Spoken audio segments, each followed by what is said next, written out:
may be seated. Good morning. We're ready to proceed. State may proceed. Thank you, Judge.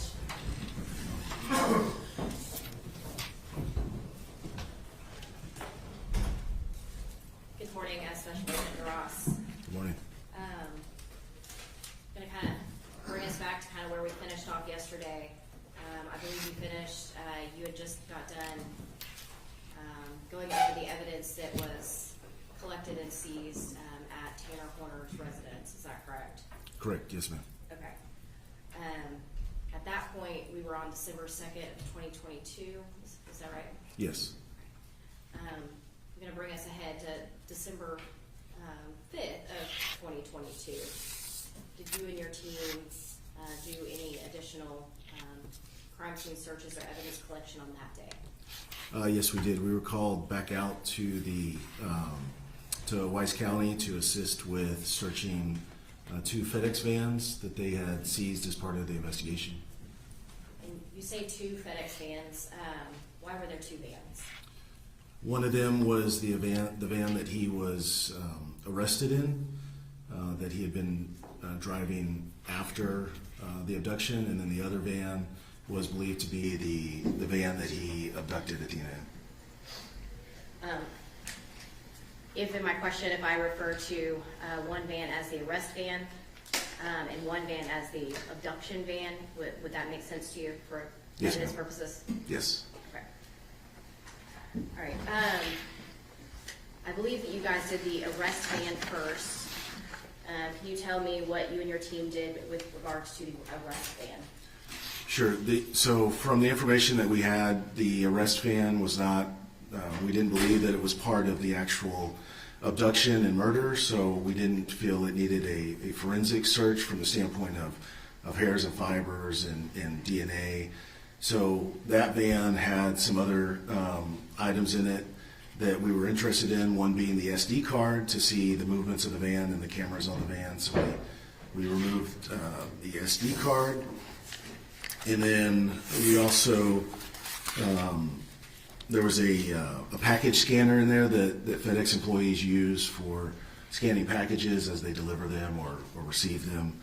And we collected that as well. And did you have a warrant to search this van? We did, yes. We had a state warrant. Okay.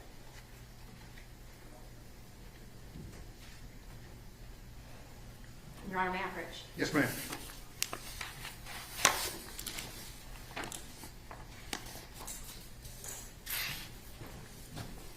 I'm going to show you what's been marked as State's Exhibit 88 through 94. And do you recognize these? I do, yes. These are, as I talked about with the residents, before we do any search, we take entry photos, and it's no different for a vehicle or a van like this. We would take take entrance photos. We would take exterior entrance photos of the whole van around to include the license plate and the VIN. And did you personally take these photos?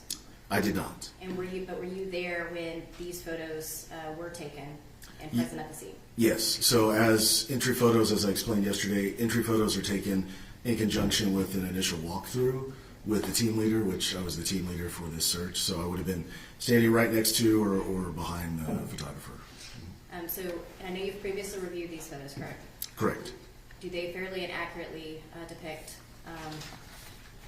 the search that you guys did and the evidence that was collected? They do.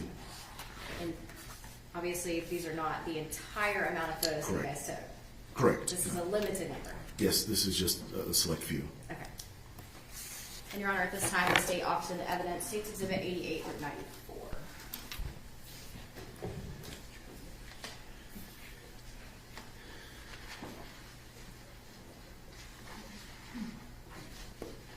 No objection, sir.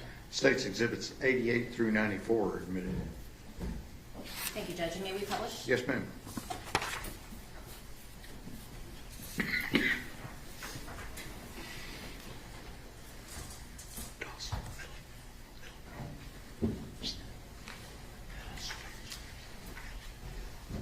We are showing you what has been admitted as State's Exhibit 88. Can you tell me what we're looking at here? So this would have been one of the, what we call the entry photos for, prior to searching the van. As with the residents, we would have wanted to capture some identifying information, excuse me, with, that separates this van from any other van. So in this picture, you can see the license plate clearly displayed. And the license plate, can you read that license plate number? I can. G is in Golf, C is in Charlie, P is in Papa, 0468. And is that license plate, I think we refer it usually to the last four, that 0468, is that associated with the arrest van? Yes, it is. Can you publish State's Exhibit 92?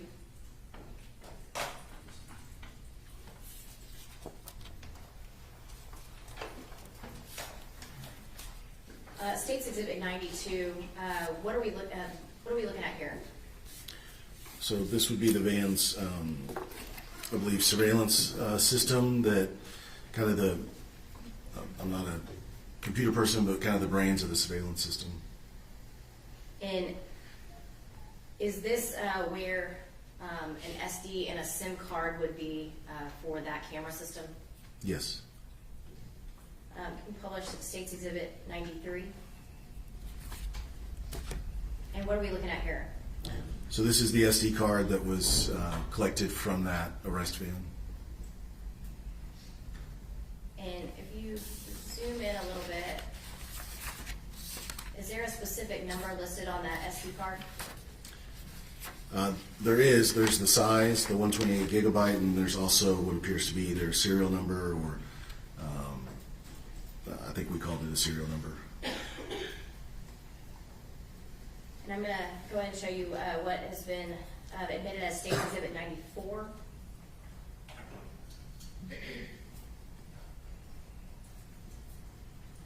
And what are we looking at here? So this would be the back side, the opposite side of both of those objects. We always take a front and a back if it's a kind of a two-sided object. And was this the SD card and SIM card that you collected? That you and your team, you're the seizing agent, is that correct? Correct. Yes. And you're on the approach? Yes.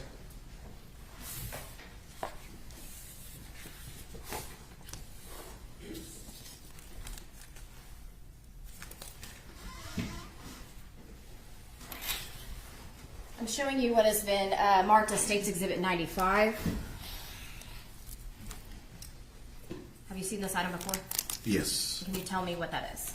So this is the SD card that's photographed. It's photographed in Exhibit 93. Is there a license plate number listed on that item at any point? No, there's not.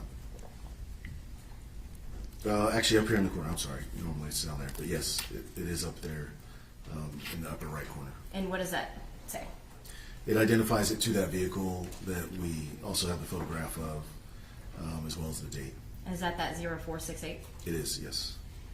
And can you publish State's Exhibit 93? Can you zoom in on that?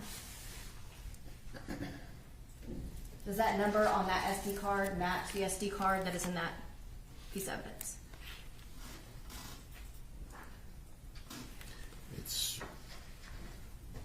Yes, it does. And other than,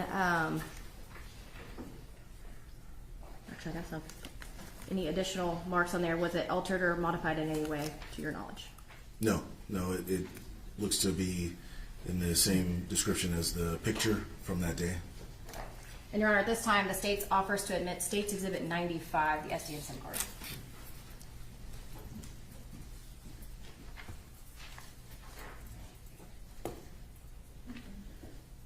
None objections. State's 95 is admitted.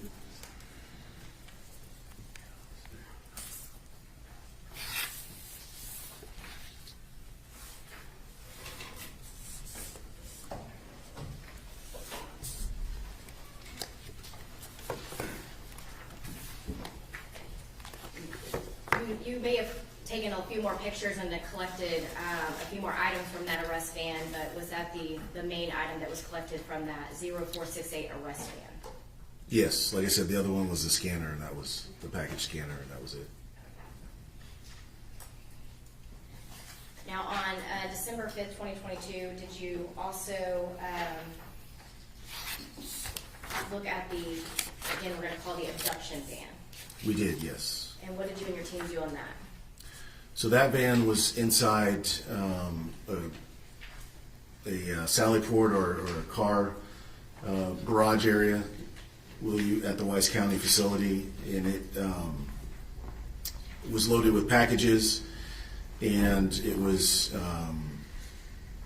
definitely the van that he was driving on the day of the abduction. So we wanted to process it for forensics, meaning hairs and fibers, blood, DNA, whether that's semen, vaginal fluids, saliva.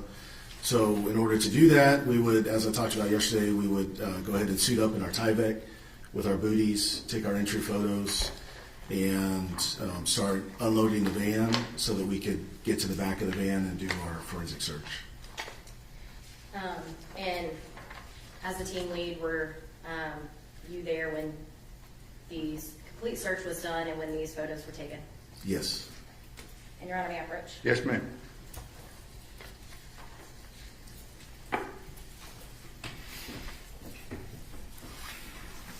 I am showing you what has been marked as States Exhibit 96 through 115. And have you seen these items before? Yes, yeah, this is the van inside that garage as I talked about. And once again, they're the start of our entry photos.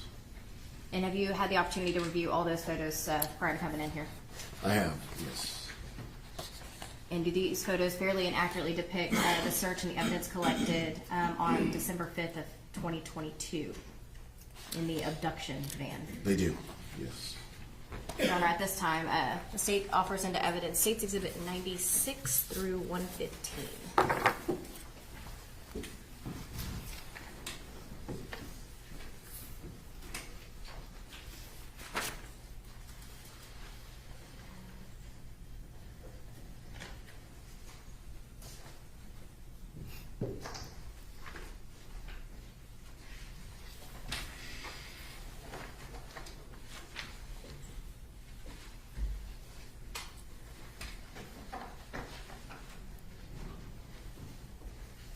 Any objection? States Exhibits 96 through 115 are admitted. Thank you, Judge.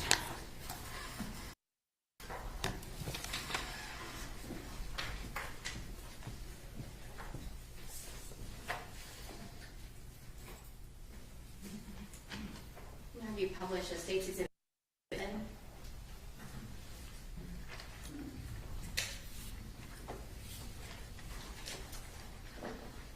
What are we looking at here in States Exhibit 97?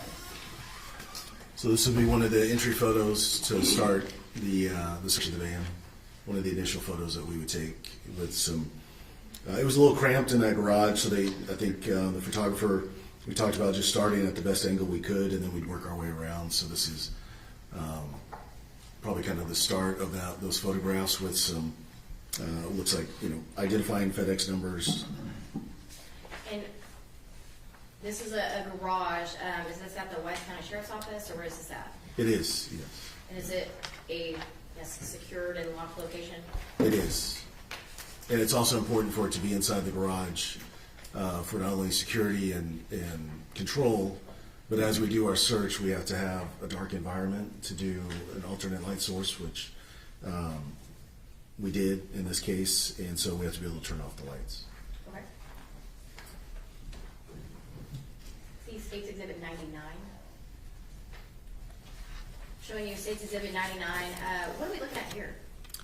Like just identifying one of the cameras that's on the vehicle. And you published States Exhibit 102. If you zoom in, is there a license plate in this photo? There is, yes. And what is this license plate on this van? It is N as in November, N as in November, R as in Romeo, 4995. And is that license plate the license plate of the abduction van? It is, yes. Have you published State's Exhibit 105? And what are we looking at here in this picture? So this is the back of the van as we found it that day when we responded to process it. It was still loaded with packages that hadn't been delivered yet or had just been picked up. Have you published State's Exhibit 106? And what are we seeing in this photo? So this is the same van, same back of the van after we've removed all of the packages that were back there. And what did you do with the packages that were in this van? We removed them out of the van and we put them in another container, and I can't remember if it was a van or a temporary storage area. I guess you don't know, but if they got picked up to be delivered to the rightful people? Right, yes. Yeah, I think FedEx came and got them eventually. Okay. But, I wasn't in charge of that part once we Okay. unloaded them. You published State's Exhibit 108. And what do we see here in this photo? So this looks like the front passenger side, and it's a backpack and appears to be a hoodie. Now, this backpack and hoodie, we're talking about the abduction van. Whose backpack and hoodie is that? Is that Tanner Horner's or someone else's? Actually, Sustained, don't lead your witness. Whose backpack is that? It's unclear, but we did know that Tanner Horner was not driving the vehicle when it was seized at the time. So our assumption there was that it was the current driver's. I don't have his name, but not Tanner Horner's. And in the, can you zoom in on that?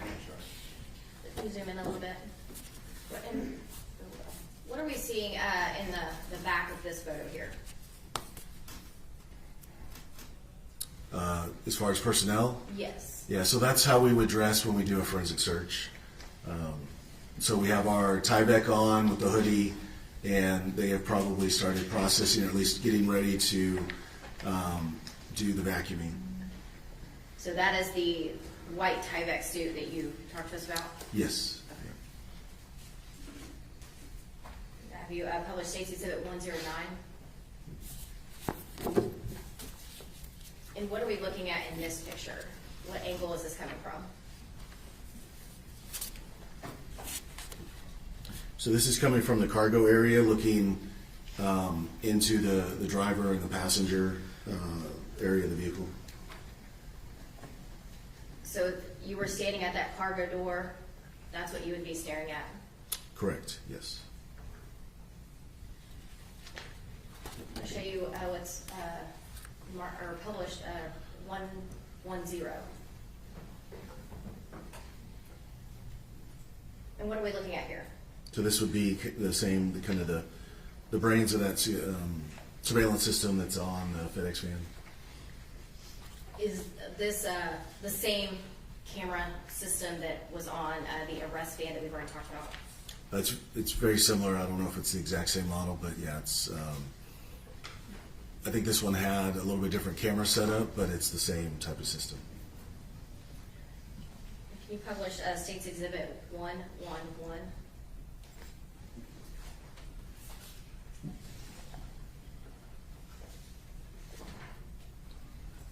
And what are we looking at here? So that would be the SD card that was in the system itself from the other picture. The front portion of that SD card? Correct, yes. And I'm going to show 112. And what are we looking at here? The back side of the SD card, and the white thing is the SIM card, but the SD card is the black one that we took the front and back photos of. And Your Honor, may I approach? Yes. Mr. Weary, if you can go ahead and put it on. Yeah, thank you. Already have.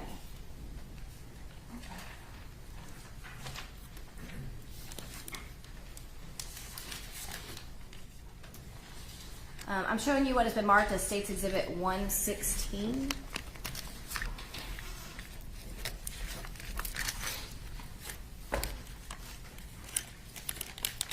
And do you recognize this item?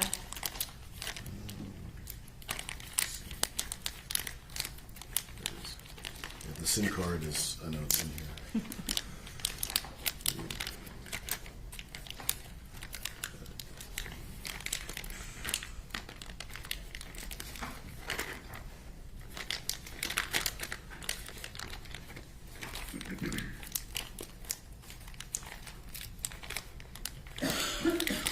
There it is, yes. No. It is in here, but there are also some thumb drives, but the SD card is in here. And I'm going to have you read the front of the package first. What is the license plate number on this package? It is November Romeo 4995. And is that the license plate that is associated with the abduction van? Yes, it is. And is that where that SD and SIM card were seized? Correct, on yes. December 5th of 22.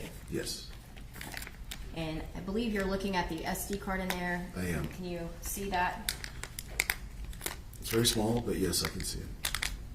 And we can open it if you need to, but if you can see those numbers, do the numbers match the photographs that were taken on 2022? Yes, they do. And you were there present when this item was collected? Yes, And when this item was collected, you were here handed it to the Wise County Sheriff's Office for storage? yes. After we collected it, it was handed over to Wise County. Okay. And the USB drives were added when Ranger Espinoza went and got the full video put in place? Yes, they could be derivative evidence of the SD card. Your Honor, at this time, the state offers into evidence State's Exhibit 116. No additional objections. Those objections remain overruled and State's Exhibit 116 is admitted. Thank you, Judge.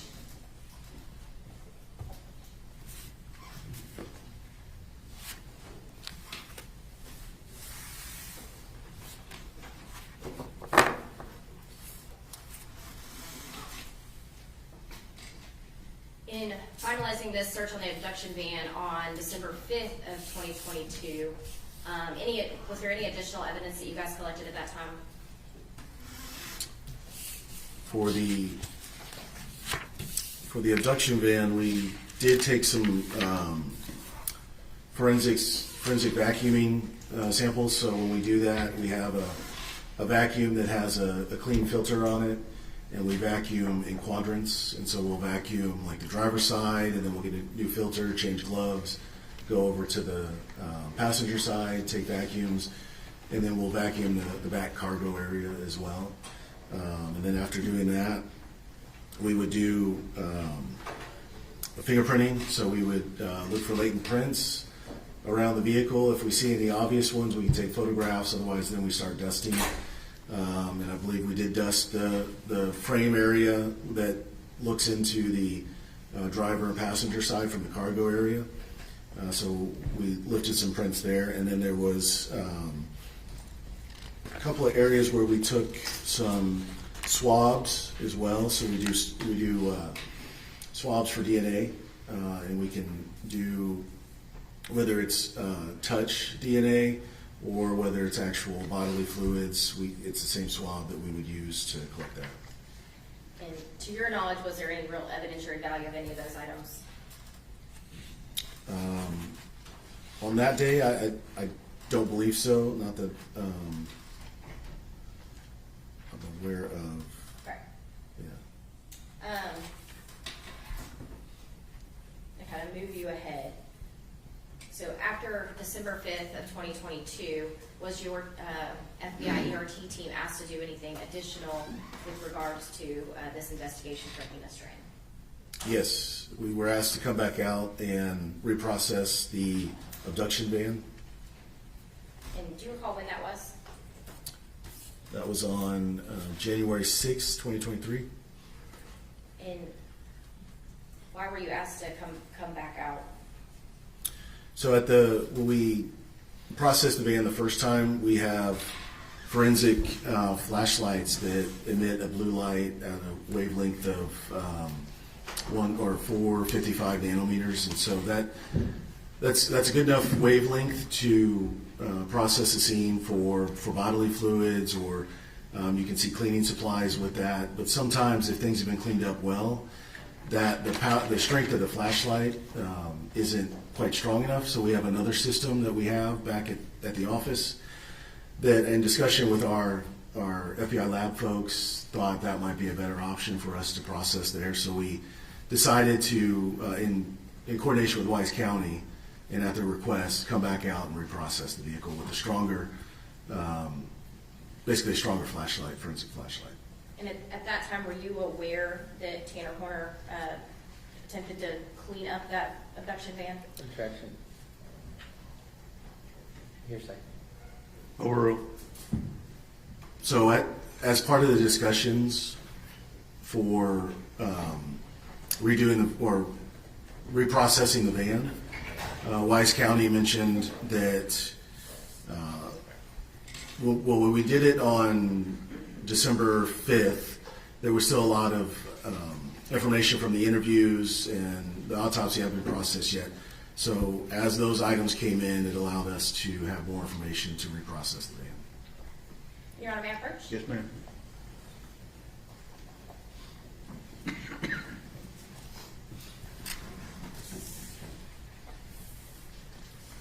I'll show you what has been marked as State's Exhibit 117 through 139.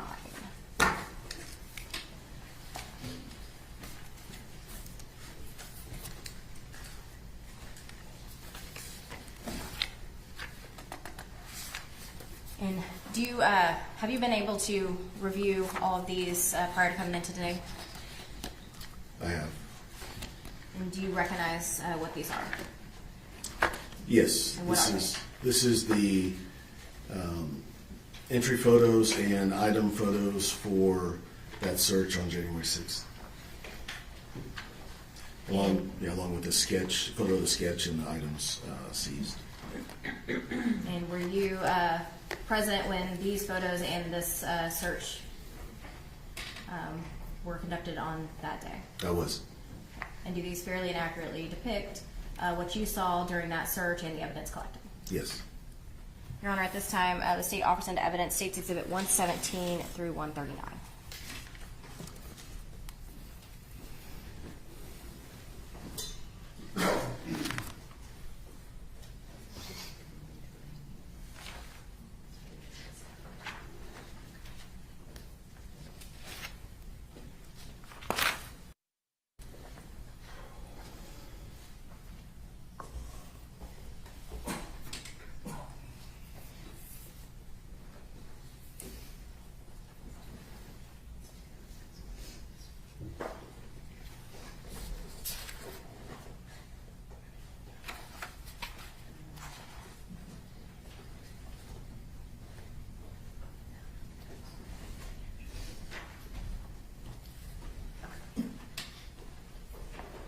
Judge, we have no objections to the majority of the photos. However, we do have objections to 126, 127, and 128. For 126, the proper foundation has not been laid, and the officer has not testified to any personal knowledge of that document, and I apologize, it's 126, not 128. As for 127 and 128, these fall under a police report. And I'm sorry? These are part of a police report, and therefore they're hearsay with no exception. Let me see, 126, 127, 128. Your Honor, they are just the diagram of where the actual 10 swabs were taken, and the swab. Objection. Oh, sorry. That was an objection. I'm going to hold in advance 126 Your objections to 127 and 128 are sustained. And I'm gonna hold 126 Thank you, Judge. at this time.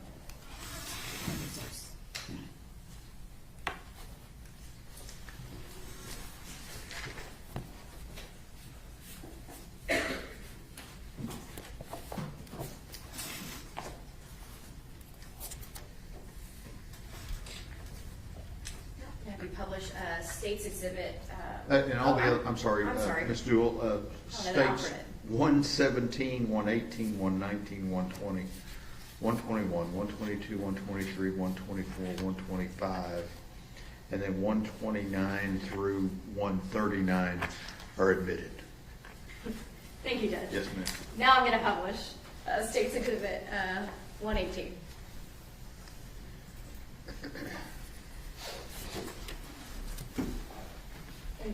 And, what are we looking at here in this photo? So this is the, what we're calling the abduction van, again, with the back cargo area still cleared out as it was when we left it from December 5th.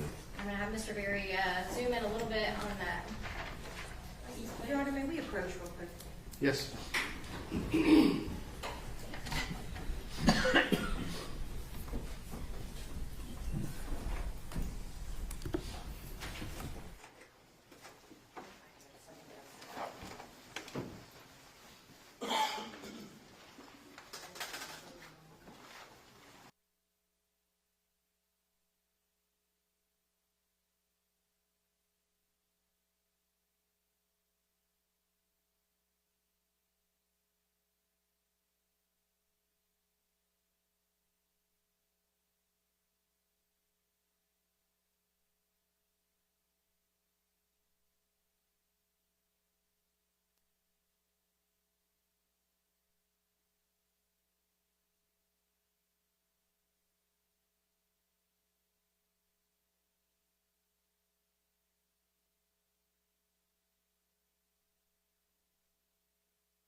Okay, we are still looking at what has been admitted as States Exhibit 118. And this license plate, can you read that off? Yes, November, Romeo 4995. And is that the license plate that is with the abduction van? It is, yes. Okay. No. Published States Exhibit 122.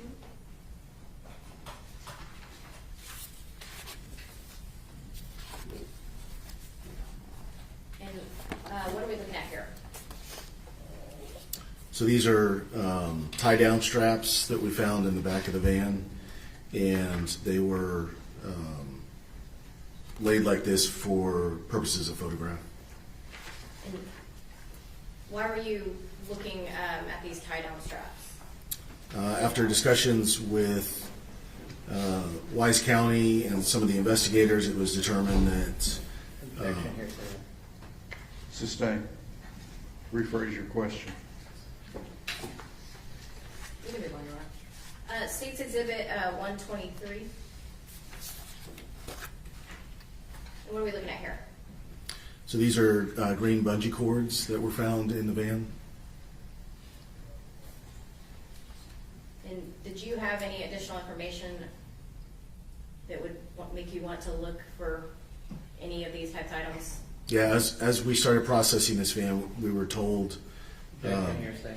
Officer, don't testify as to what other people told you. The objection sustained. And did you process these green bungees and collect these? Yes, we did. Show you what states, or actually, just want to hold on that, Mr. Ray. Your Honor, may I approach the witness? Yes.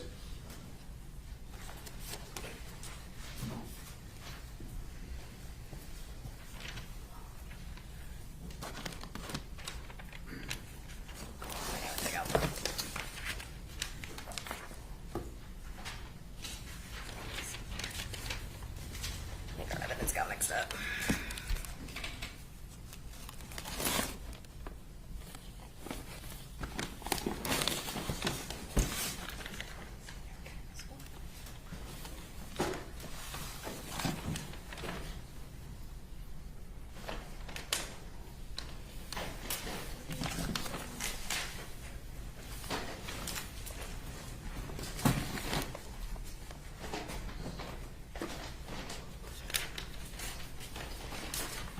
I'm showing you what has been marked as State's Exhibit 142.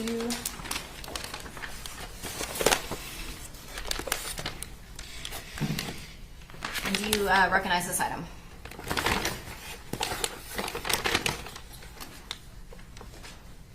I do, yes. And how do you recognize it? So it has item number 2, which matches our labeling nomenclature as well as all the other items on the bag. The description is listed as green cords with the number 3 beside that. So, And other than any lab processing, has it been altered in any way, to your knowledge? no. And were you present when this item was seized, and were you considered the seizing agent? Yes. Your Honor, at this time, the state offers into evidence State's Exhibit 142.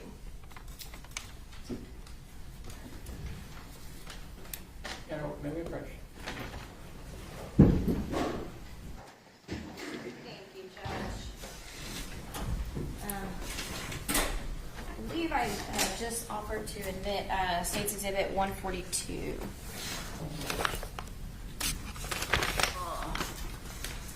Any objections other than those previously mentioned to me, Mr. Goble?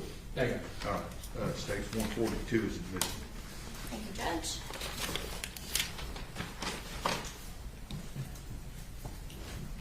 Published State's Exhibit 124. And what are we looking at here? So these are what we call black bungee cords or black, yeah. So they're black bungees. They were found in the back cargo area of the van. And were these items collected and placed into evidence? They were, yes. Your Honor, may I approach? Yes. I believe you have the item in front of you, what has been marked as State's Exhibit 141. Yes, And can you, have you seen that item before? I have, yes. And how do you recognize it? It's our labeling nomenclature with the case, the FBI case number, the date, the VIN, a description that says bungee cord, one bungee cord in piece, and then and location was storage area and truck. It has a collector initial for Angela Klein, and then my initial as well as an assistant collector / witness. And other than being open for any type of processing, has it been altered in any way, to your knowledge?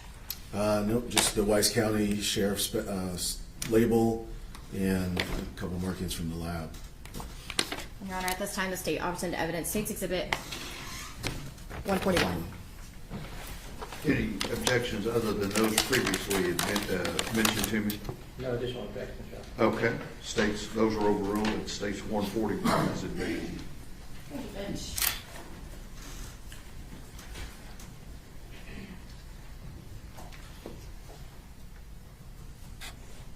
You could publish 129.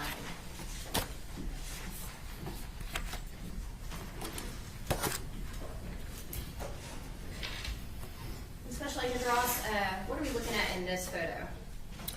So this is our alternate light source that we use for conducting forensic, kind of a forensic light test of the back of the van. It uses a wavelength of light, and we wear orange goggles to look through, and it can illuminate stains that were left behind by bodily fluids such as semen or intestinal fluids, urine, other things. It's a stronger power than the flashlights. So this is the stronger one of the flashlights you were speaking to us earlier about? Correct, yes. And in this photograph, you can't photograph it with a naked eye or a naked camera. You have to have filters and everything. So we leave it in place when we're taking the photograph to show kind of where the stain was. I'm going to publish State's Exhibit 130.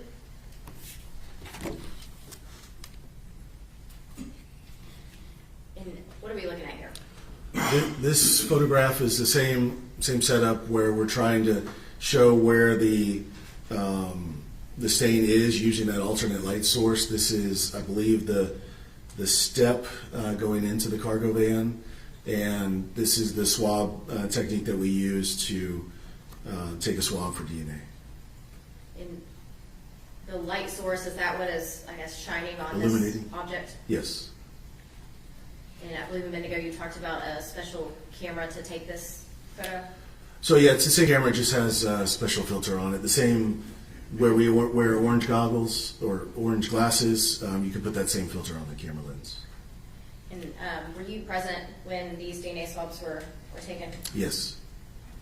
And Your Honor, may I approach? Yes. I believe you have in front of you what has been marked as State's Exhibit 140. Yes, Do you recognize this item? I do. And what is it?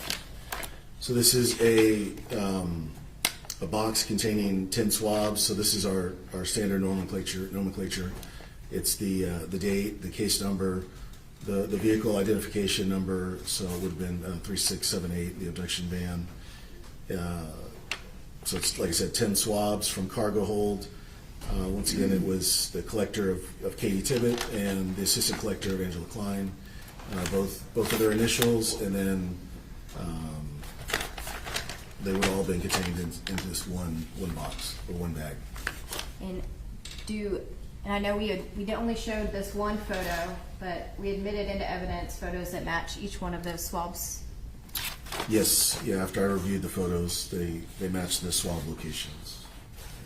And other than any processing, has it been altered in any way to your knowledge?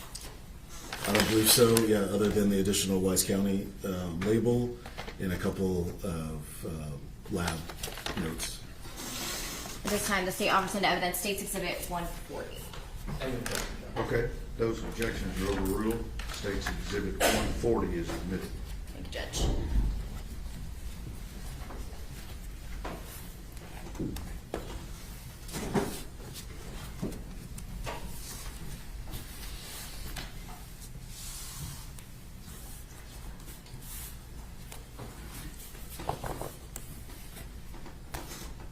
After the search on January 6th, did you with the FBI or ERT team, did you do any additional searches at that time, or did that conclude? After this search of the van and the swabs and the items collected on January 6th, I myself and the blue team, who I'm the TL for, did not do any more searches. Thank you. And last witness, Judge. Cross-examination. Yes, sir. Good morning, Agent Droz. Good morning. A couple of quick questions. Actually, can I approach? Yes, sir.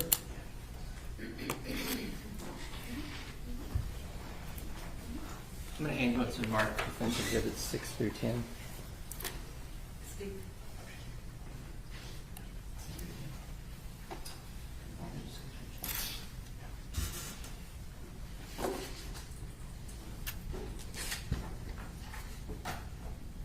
I believe you had a chance to look at those before the court. I did, yes, sir. Can you identify those for me, please?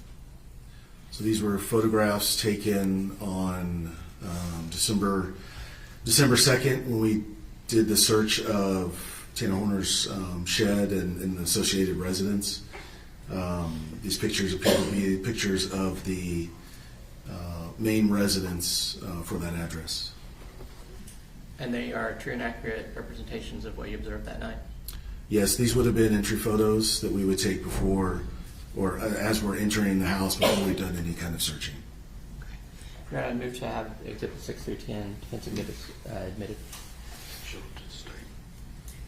Passing, Your Honor, no objection. Okay, Defense Exhibits 6 through 10 are admitted. Your Honor, I move to publish these to the jury. Yes. May I do it? Yeah, absolutely, yeah. Anybody else?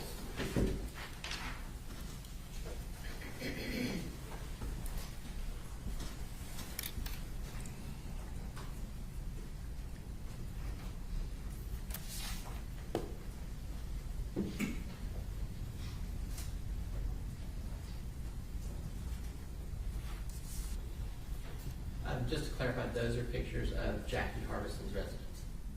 Yes. Yeah. Yeah, the main house of the residence.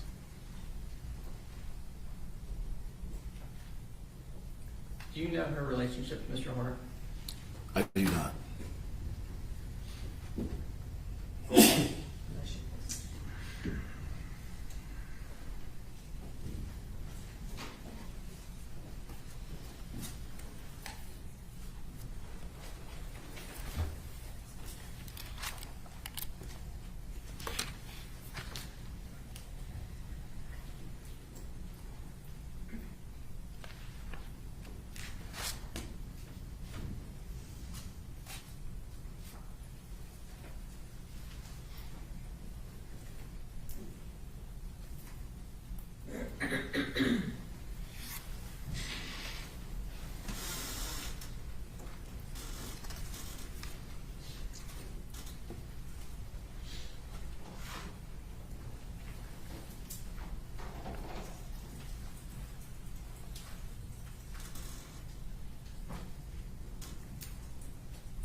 Ross, you testified earlier about using brown butcher paper. I did, yes. Can you tell me again why that's important when handling evidence? So when we remove evidence from its found location, sometimes due to environmental conditions or lighting or something like that, we have to move it to an area that would be better suited to take those photographs and also the scale photographs. So in order to preserve the integrity of the evidence, we place it on a clean sheet of butcher paper. We put down one butcher paper to protect us from the ground, and then so that one would be clean. We put down another sheet for each item so that that sheet could then be wrapped up and put in with the item. Sometimes, we have to move it inside if it's raining, or inside of an area that hasn't maybe been associated with that item. And you'll actually send the butcher paper with the item? Yes, sir. Yes, sir. That's why a sock would have a whole big bag, because we had a big wad of paper in with it to preserve that item. Absolutely. And I don't know if you remember or not, but on a couple of your photographs of the FedEx van, in addition to having the big FedEx logo, I believe specifically states Exhibit 97 and 100 on the side there, it has a designation that it's a big top spin vehicle. A big what? Sorry. Big Top Spin, the company's name. I believe it says Contractor Services Program. Okay, I do not recall that in the photo. Okay. Now, when you showed using a light to show organic fluids, that light doesn't tell you what kind of organic fluid it is, does it? It does not. That's why we take the swabs. Now, as to those items seized, those were not collected by you. Which items specifically? We've got items 1 through 8. It looks like those were by Tippett and observed by Klein.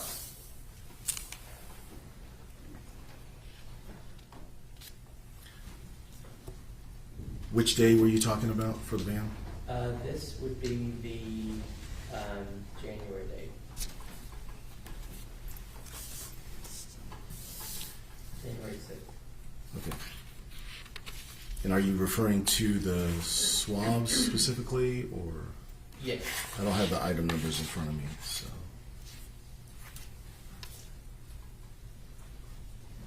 Okay. Yeah. So you don't know? I'm sorry, what was your question again? This who collected them? So the swabs were collected by Tippett and Klein. Okay. And then the other 3 items were collected by Klein with you as the observer? Correct, yes. And these items were turned over to at least Amy with the Wise County Sheriff's Office, Correct, yes. and after that, you wouldn't know what happened.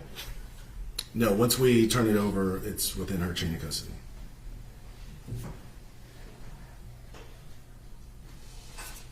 I'll pass it to John. Regret. Nothing further, Your Honor. May this witness be excused subject to any potential recall? Yes, Your Honor. Yes, Judge. Thank you, Special Agent. Thank you, Your Honor.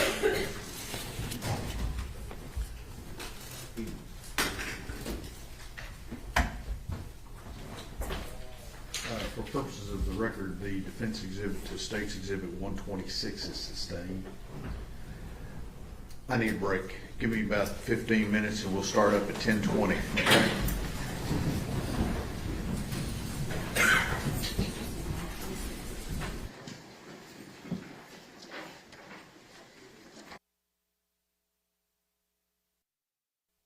We are ready to proceed. Ladies and gentlemen, this witness has been previously sworn to testify truthfully. Mr. Staten. Thank you, Your Honor.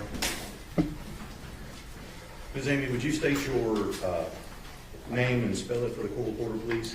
First name's Elise, A-L-I-S-E. My last name is Amy, A-M-E-Y. And Ms. Amy, let me ask you a couple of questions. Back in November of 2022, where were you employed? Wise County Sheriff's Office.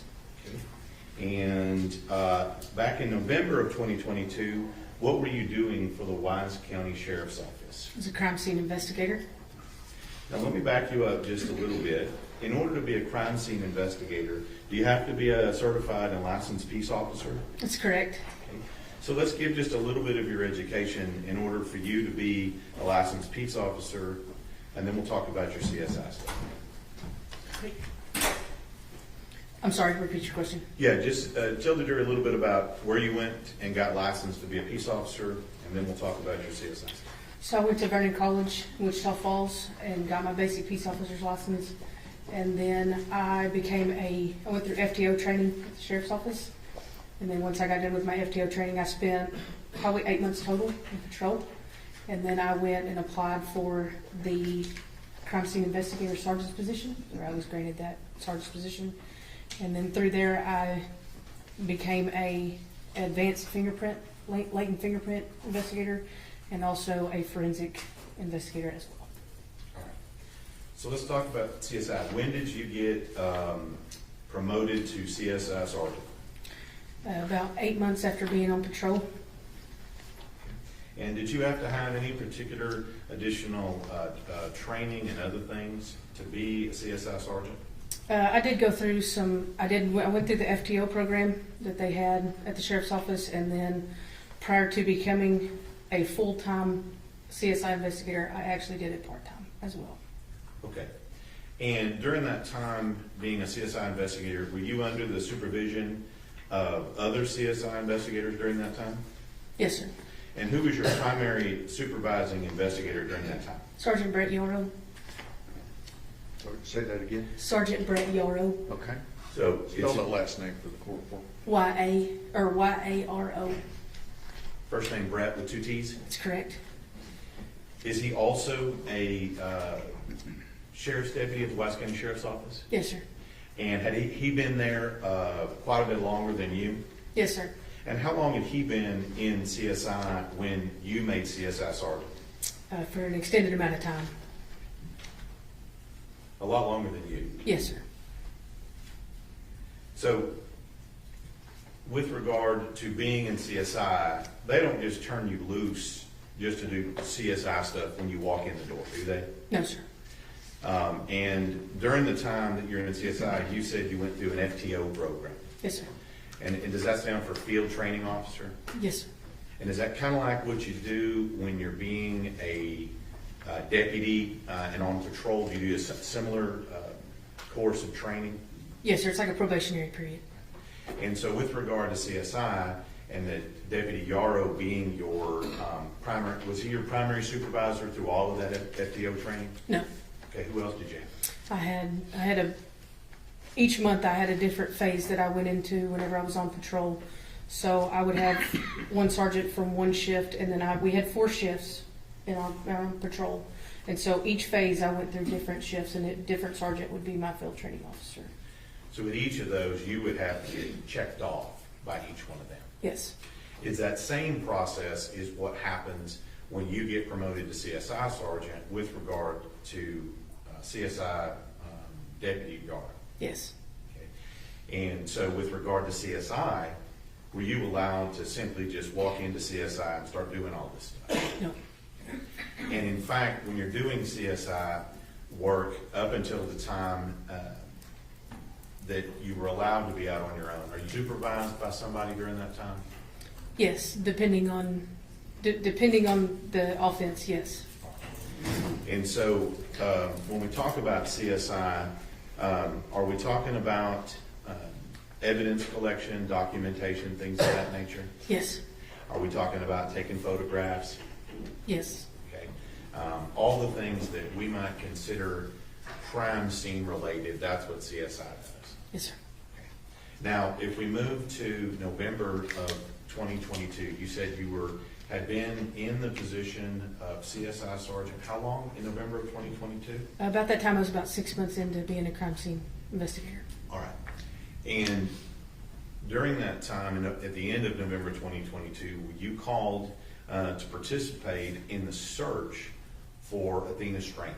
Yes, sir. Okay. And when you where were you first dispatched to participate in the search for Athena Strand? The father's house. And where is that? In Paradise, Cottondale area.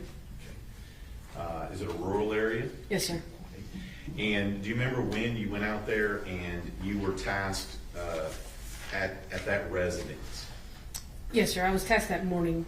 That morning we had a briefing and with all of our investigators of what we were going to be doing that day. All right. I'm going to clarify that. Do you remember which day that was? Thursday the 1st. So on that first part of this, on that Thursday, what were you tasked with doing on that Thursday? So I was basically, my primary location was to be at the house, at the residence. A bunch of our investigators separated with civilian search teams at that time. And if they found something that they needed to be documented or found like it was important, I would go and document it at that time.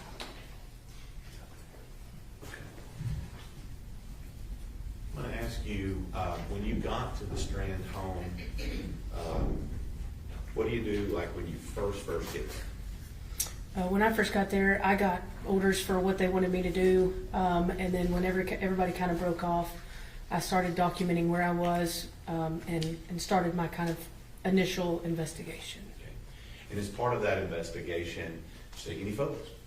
Yes, sir. I initially took a video and then followed it up with photographs. I'm going to show you what's been admitted as states number 10.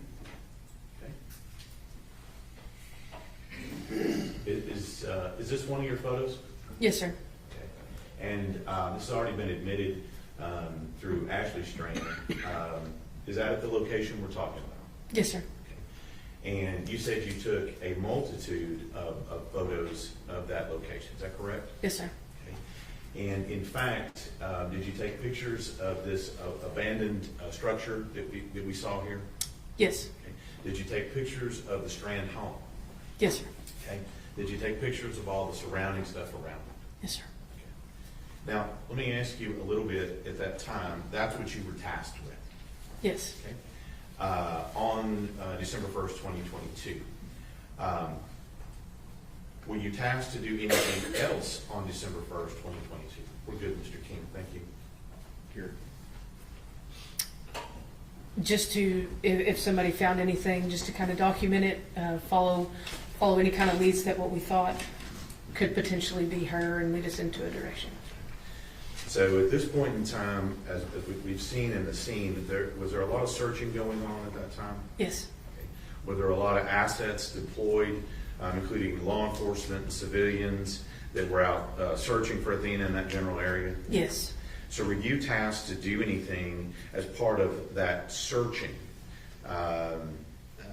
during that time? Yes. So, like I said, I took the video of everything, and then the FBI showed up that day, and they took their pictures, and we walked around the initial residence that you see in the front yard, and then we did our investigation into the back and also the shed. And at some point, were there items that may have come up during the search that you needed to take pictures of or document? Yes. And what kind of, just give a short example, what kind of things did you go take pictures of? A set of keys. I think we found boots, socks, things of that nature. So these are things that out in the search area They were very spread out. that people had located, Yes, sir. that thought might relate to this investigation. Yes, sir. And then you went out and took pictures of it. Yes, sir. Now, at some point, was that the total of what you did on December 1st? Yes, sir. Okay. Now, let's move to December 2nd. What are you doing on December 2nd in the first part of that day? We meet at the father's residence again, and that's whenever everybody got together and we had a meeting of law enforcement searches. Okay. And so would I be correct when you said searches that law enforcement's continuing to search? Is that right? Yes, no civilians at that time. Now, at some point, did you become aware that Athena Strand's body had been located? In the morning? No, in the afternoon, at any point, actually. Oh, just in the evening time, yes. So, did you also become aware that FedEx vehicle had also been acquired by law enforcement? Yes. And I just want to get this right on the time periods. Did you participate in the actual search of the van that Tanner Horner was arrested in? I assisted the FBI. Okay. And when you say assisted, were you actually actively participating in the actual collection of evidence and that kind of thing, or were you doing something else? No, so they had distinguished people who took pictures and collected evidence, and then I received the evidence. Okay. And so let me get this right in time. You said that they found her body in the evening. When was the search of the arrest van performed? Was it before or after they found her body? Before. Okay. So let's talk about the search of the arrest van. Okay. Now, when I say arrest van, you know what I mean by that, right? Yes, sir. This is the van that Tanner Horner was arrested in on December 2nd. Yes, sir. Okay? I'll refer to the other vehicle as the abduction vehicle. Okay? Okay. So on December 2nd, where is the location of the arrest van? It is brought to the Wise County Sheriff's Office. Where you work? Yes, sir. And were you tasked, like you said before, to assist the FBI? Yes. Okay. And so let me just get a picture of this in my head. Does the FBI, do they bring all their own stuff, or do you have to provide things? They bring their own stuff. And is this what we commonly see with the FBI and their moon suits and things like that? Yes. Okay. And so with regard to the FBI, are you watching them, what they're doing in searching this vehicle? Yes. Okay. And so are you actually out there on scene when they're searching it? Yes. And during that time, and we'll talk to the FBI about that. So it sounds like you're just kind of standing there waiting. Is that right? Correct. And at some point, what is your actual participation with regard to the search of the arrest van? After they got done searching the arrest van, they took their pictures, they collected the evidence, and then they turned the evidence over to me. All right. And when you say turn it over to you, is that like a physical turnover? They hand it to you? Yes. And then once they hand it to you, you can see we have some evidence out here. They hand you the evidence, and you've got it. What do you do with it at that point? I walk into our CSI lab and put it in our lockers. Okay. So from that point, your job, and I'm not trying to minimize your job as a CSI here, was to just physically carry the evidence from point A to point B. Correct. And did you open any of the evidence? No. Did you handle any of the evidence, take it out of any of the bags or anything else? No. So as the FBI left it with you, you placed it in your locker. Yes, sir. Okay. And did you have any other contact with regard to the search of the arrest van evidence from 12/2 of 22? Do you have any other contact with the evidence? No. Now, also, you mentioned that you were there at the recovery of Athena Strand's body, is that correct? Yes. Now, it seems to me that somebody who had, I would say, fairly limited 6 months CSI experience. Objection, Your Honor, counsel is testifying. Sustained, rephrase your question. How long had you been in CSI when you attended the body recovery of Athena Strand? 6 months. Okay. And at that time, where was your field training officer, or let me just ask you, where was CSI Sergeant Yarrow?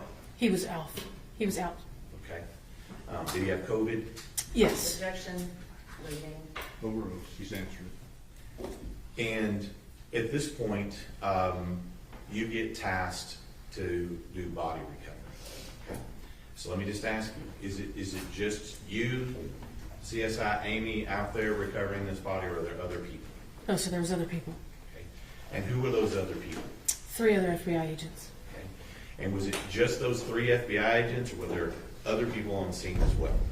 There was law enforcement up on the bridge and in the road, everybody who had been there with the search, and then there was 2 investigators, 2 FBI special agents taking pictures, and then there was the 3 FBI agents, and including myself for the body. Right. And when you say, and I'm not going to go in depth into the body recovery, this is where is this where we physically remove her body from the water? Yes, sir. And is there a process by which we take to remove her body from the water? Yes, sir. Okay. And I don't need every detail, but just give us the short version of what it takes to recover a body from the water. So how we walked the scene. We got a good idea of where we needed to go, and because of the grass being grass and dirt and a mixture of certain things, the FBI did what they are trained to do, and I did. So I worked the top. So I worked the ledge where we placed her. We laid out a bag, and then we laid out a sheet. So once they removed her from the water and I laid her on the sheet, then that is where we documented any kind of physical evidence. So with regard to removing her body from the water, who performed that physical task? The 2 FBI agents in the water. And then you said once they get her out of the water, you prepared an area? Is that what I'm hearing? Yes, sir. So I prepared an area because it was dirt and gravel and rocks. So I prepared an area to where as soon as she came out, any kind of evidence would be preserved on the sheet. And at that time, are there people taking all of this happening? Yes, sir. Now, are you taking any pictures of all of this happening? No. And so why do we prepare the scene with the sheet and other things? Why do that? I was taught that you never know, so it's evidence preservation. It's the way we collect evidence, and at the time, bodies are it's a piece of evidence. And so at this time, does that occur? Does the FBI remove the body and then place it on your area where you have it set up? Yes. And at this particular time, you said there's a sheet? Yes. Okay. And what else is around the sheet or covering? Is there anything else around besides the sheet? Just the body bag. Okay. And so with regard to that, the FBI then removes Athena from the water.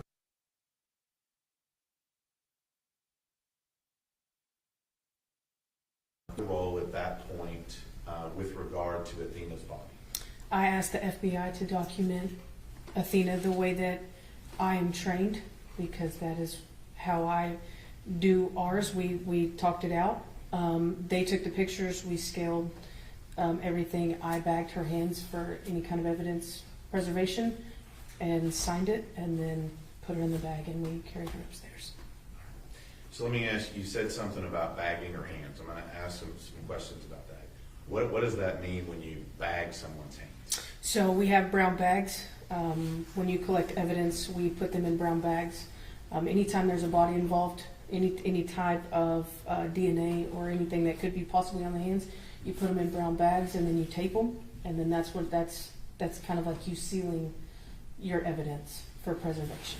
So that's what that means. Now, if you know, do you know where the Athena's body ended up from where you took it to where it ended up? Do you know where it ended up? Medical examiner's office.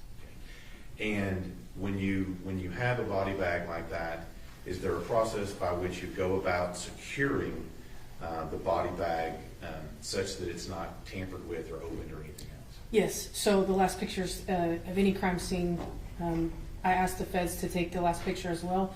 Once a body is placed in a bag, we zip it up, and then we have body bag tags that follow that body. And so at our last pictures that we took were of the tag front and back. And you said pictures we took, not any pictures that you took. So That's correct. So we're on that scene. Do you do that? Do you tag the hands? Do you or bag the hands? Do you then seal up the body bag at that time? Yes. And at that point, and I'm just asking you physically, how does Athena's body in the bag go from where you have it on the creek side, if you will? How does it get to its next location? The four of us carried her up to the van. So when you say the four of you, I'm just going to clarify here. That's you and who else? 3 FBI agents. And then she went into some form of vehicle? Yes. The funeral home. All right. And from that point in time, did you have any more contact with her body or anything to do with that? No.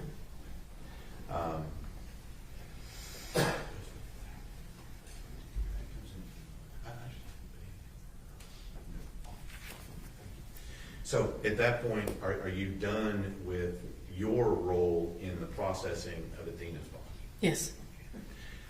And did you do all of the tagging and things with regard to her hands and the bag like you just talked about? Yes.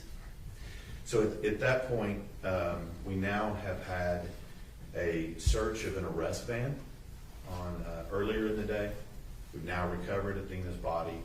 What is the next step you took in your role as CSI in this case? So following that, I was contacted by an investigator to process Mr. Horner. Okay. And so with regard to processing of Mr. Horner, is that processing of his physical self? Yes. And where was that conducted? At the Wise County Jail. All right. And was that just you in the Wise County Jail? Was there anybody else there? Sergeant Oliver was there. You say Sergeant Oliver. Who's Sergeant Oliver? He was a CID investigator. And was he also participating in this case with Ranger Espinosa? Yes. And so who all else is there to process Tanner Horner? Just the two of us. Okay. And when you say process Tanner Horner, what types of things generally did you do to process his person? So I would take pictures, all four sides, and then document any injuries he may have on his body. And did you do that in this case? Yes. And was Sergeant Oliver there the entire time as well? Yes. Was that the extent of your role in the processing of Tanner Horner? Yes. And when was that done? Tell me that again. That was done just after we recovered Athena. Okay, so in the evening of the second. Yes. All right, so now we've gotten to the evening of the second. Do you do anything else on the second? No. All right. When is your next time to participate in any capacity in your employment as a CSI in this case? May I look at my reports real quick? Sure.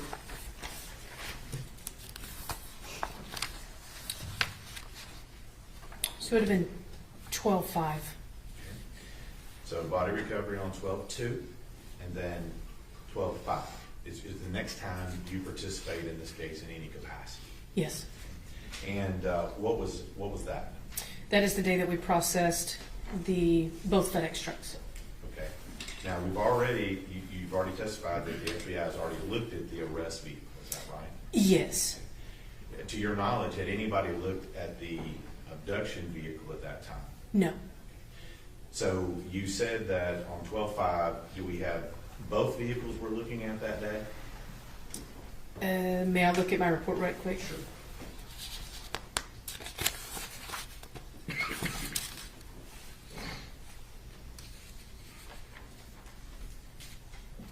So we just did the van number 1, which you're calling the abduction van. Okay.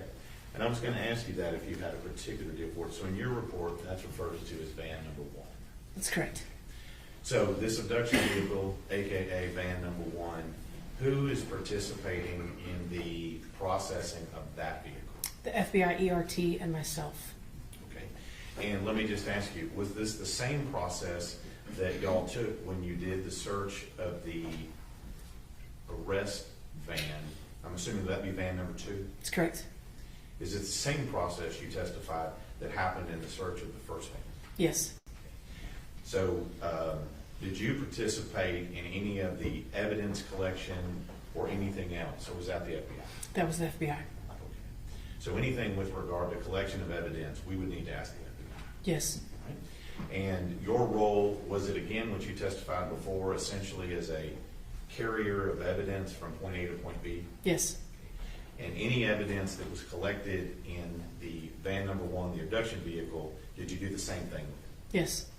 And all of that evidence, did you open any of it or mess with any of it at that time? No. No. So at that point in time, so what do you do next? That's 12/5. What happens next? So on 12/15, I was contacted by our property manager, Paige Dobines, to meet her in her property room. Sorry, Judge, that was me.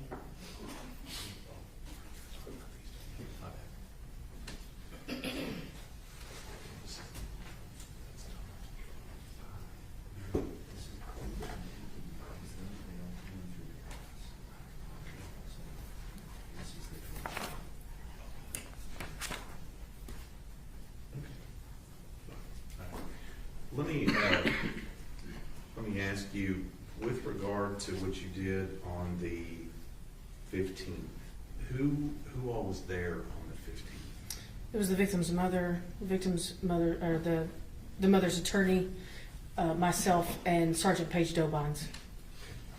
And so, let me show you, Judge Mann. Yes.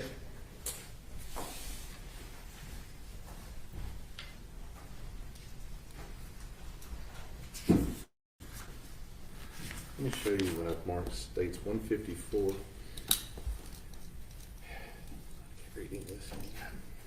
States 154, 155, 156, 157, and 158. Will you take a second and look at those and tell me if you recognize those?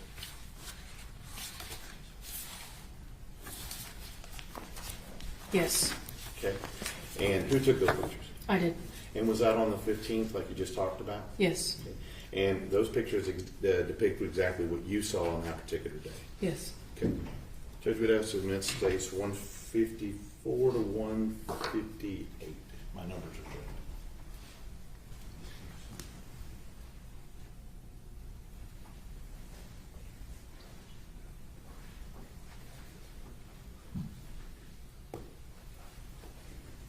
No objection. States exhibits 154 through 158 are admitted. And let me ask you,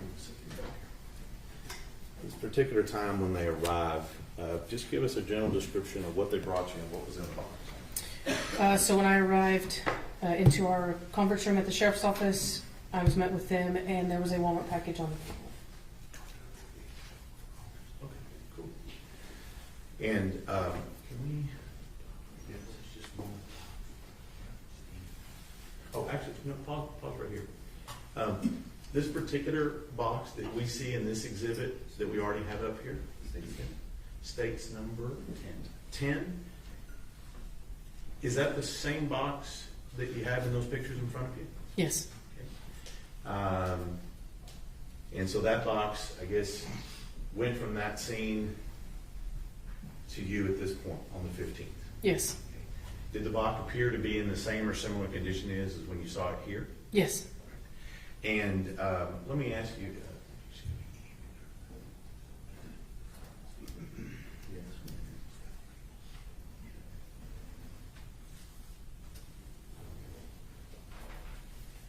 There we go. Is that your picture as well in states number 9?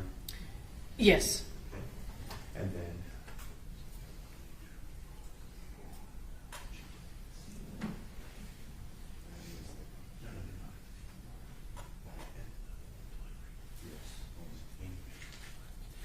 So when that gets there, is your only role with that box just to take some pictures of it?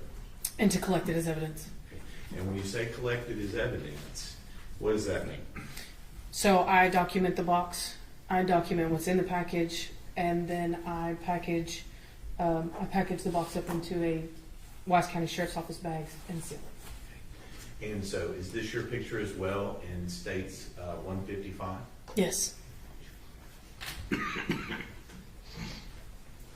And is this what's in the box? Yes. And Judge, may I approach? Yes.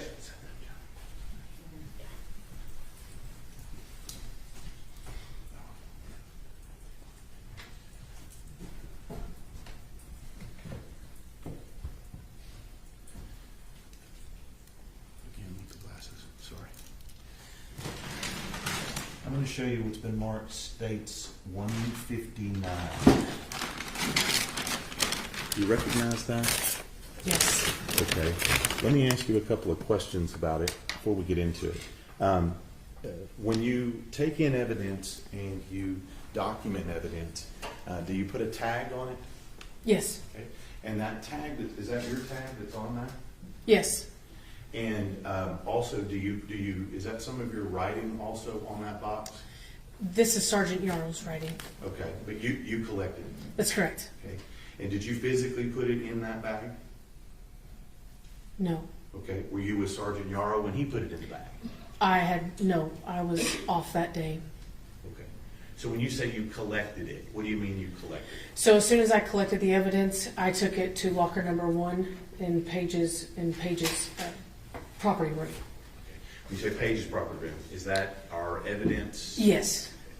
So you took it physically Yes. and you took it to property. Yes.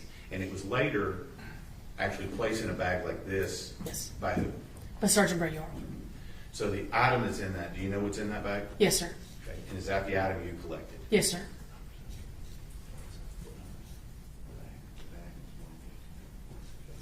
Judge would offer states 159. Your Honor, I object as, may we approach? No, I'll. Okay. Your Honor, she didn't collect it. We don't have a chain of custody on this. She admitted that she didn't put it in the bag. So how does she know what is in the bag is what was taken to the locker? Right, your objection at this point is to stay. Yeah, that's one. All right. So the next, that's on the 15th, correct? Yes. And with regard, what did you do next with regard to this case involving Athena Strand? And Your Honor, we would also object to having State's Exhibit 158 displayed without the witness testifying to it. 158 has been admitted into evidence. Exactly, Your Honor, but we would object to them leaving it up on the screen while the witness is not testifying to it. Oh, that's overruled. Go ahead. What did you do next? We said you collected the box that you just talked about with the Barbies in it. What did you do next? So the next day was January 6th. That is when the FBI ERT team met me back at the Wise County Sheriff's Office jail, where the van 1 was, and that's where we called it DNA Day. It was when we searched the van for DNA using an alternative light source. And so again, kind of the same questions I've asked you before. When the FBI shows up, do you get to participate with the FBI when they're doing their business? No.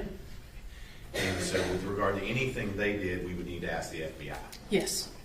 And then are you similarly, what I asked you before, the carrier of evidence from point A to point B? Yes. And so any evidence they collected on that day on January 6th of 2023, I didn't ask you, is that January 6th of 2023? Yes. And any evidence they collected, did you open any of it or tamper with it or do anything with it? No. Just simply carried it and put it in locket? Yes. Do you have any more contact with that evidence from the time at which you carried it and put it in locket? No. All right. What do you do next? The next day is 110. We were advised to take the floor out of van number 1. There were some markings on the victim's face, so that were consistent with the patterns on the floor of the FedEx van. Well, now, you didn't conduct any investigation into any marks on the victim or anything like No. that, did you? No. You were instructed to go and simply take the floor panels out. Yes. And was that just you? Yes, sir. Who else was with you? Sergeant Brett Yarrow. And so, what did y'all have to do to remove the floor panels from the vehicle? May I go to my report? Yeah. Well, let me just ask you. I'm going to speed this up a little bit here. When you remove them, does that include unscrewing them from the floor? Yes. And does that remove, actually physically? Objection, Your Honor, leading. Sustained. No lead your witness. What do you have to do to remove these panels from the vehicle? We have to unbolt them from the chassis of the truck and then remove them one by one. And when that's done, what do you do with them? We bagged them in brown paper since they were so big and they were in 5 or 6 different pieces. We'd have to bag them separately, and then we tagged them with our initials. Okay. And is that you and CSI Sergeant Yarrow? Yes. Get all that done, do you then tag those and place them in evidence? Yes. Objection, Your Honor, still leading. Don't lead your witness. Once they're all collected and put in the brown paper, what do you do with them? I take them to locker number 1. And any other contact with those others? No. Now, did you then go back out and take a look at the arrest vehicle in January of 23, at the end of January? Yes, that's correct. What did you do on late January of 2023? We were looking for a piece of paper or a sticker, decal of some sort that was placed over the video camera. Okay. And who were you with? Sergeant Brett Yarrow. And were you able to locate any evidence? Yes, we located a number of FedEx tags. We found out that they were actually FedEx Objection, tags. Your Honor. That's sorry. based on hearsay. Overruled. Go ahead. We found out that they were FedEx tags, and we collected an abundance of amount of FedEx tags from the FedEx van.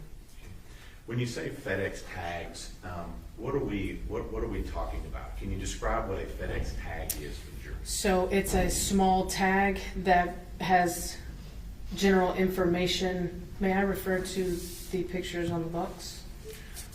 Just give us a general description, then we'll talk. They have names, sometimes tracking numbers, or a barcode, or some sort of identifying marker on it. And these particular tags, are they as big as a sheet of notebook paper? No. Are they small? Yes. And these were things you were looking for in the vehicle? Yes. How many do you think you collected? There were quite a few. What did you do with them when you collected them? We bagged them, we taped the bag, and we put them into our evidence locker. With regard to those stickers, do you have any other contact with those once that's done? No. All right. What next? What happens next in your role as a CSI in this case? That is it for me. That was it for me. Let me ask you, did you participate in removing the black boxes from these vehicles? Yes. Do you remember when that was? In the month of January, shortly after removing the floors. And was it you who removed the black box or someone else? No, someone else. Who was that person, if you remember? He was a trooper, Patrick, that's his first name. So how does this come about that these black boxes are removed by the trooper? How does that happen? We were just advised to meet him out there, that he had to pull some information off of the vans and that there's a black box located in each FedEx van that could have vital information on it. Did you actually do anything that day or just be present? No, I was just present. Now, we've gone through several things so far. Did you do anything else with regard to this case after you observed the trooper pull in the black box? No.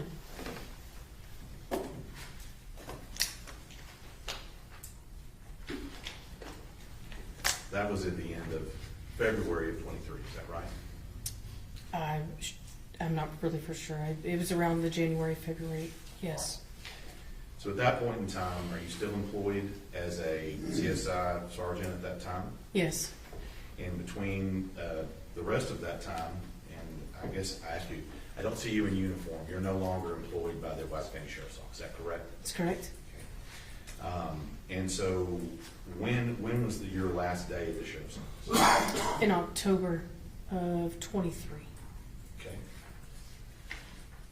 So how many months is that after you were done participating in this case?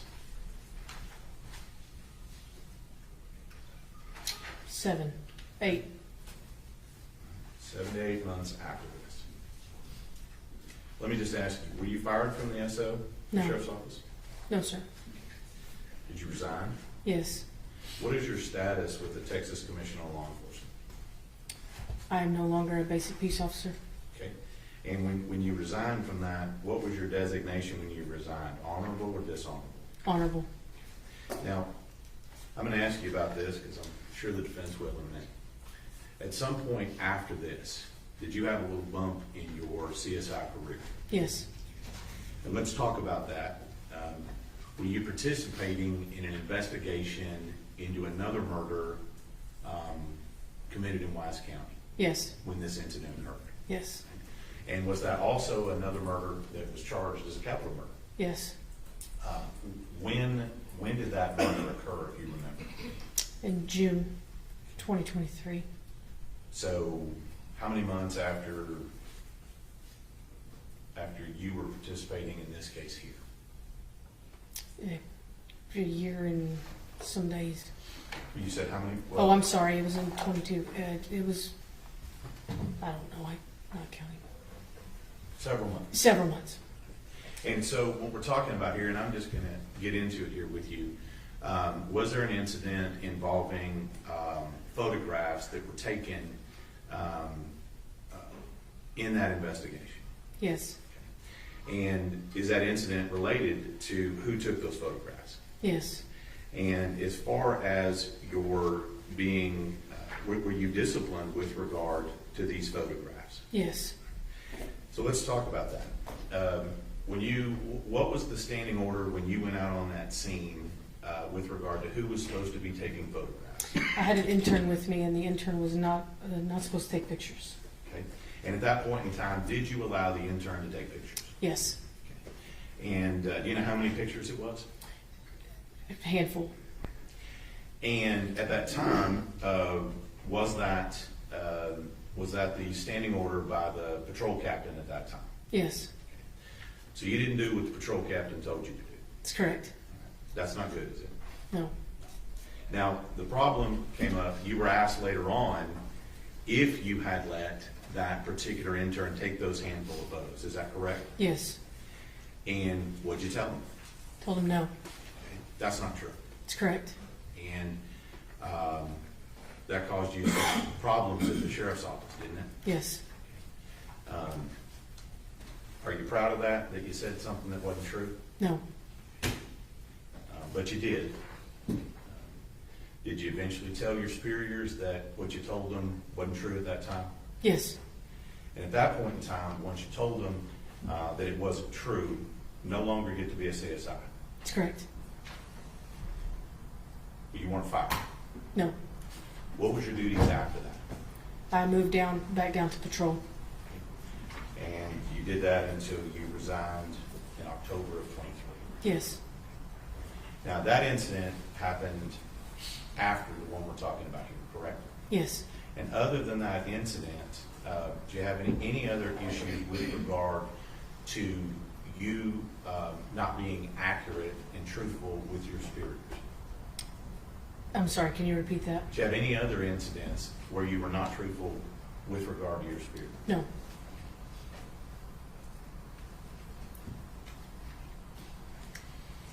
House witness. Cross-examination. Your Honor, may we approach? Yes.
Miss Amy, how you doing?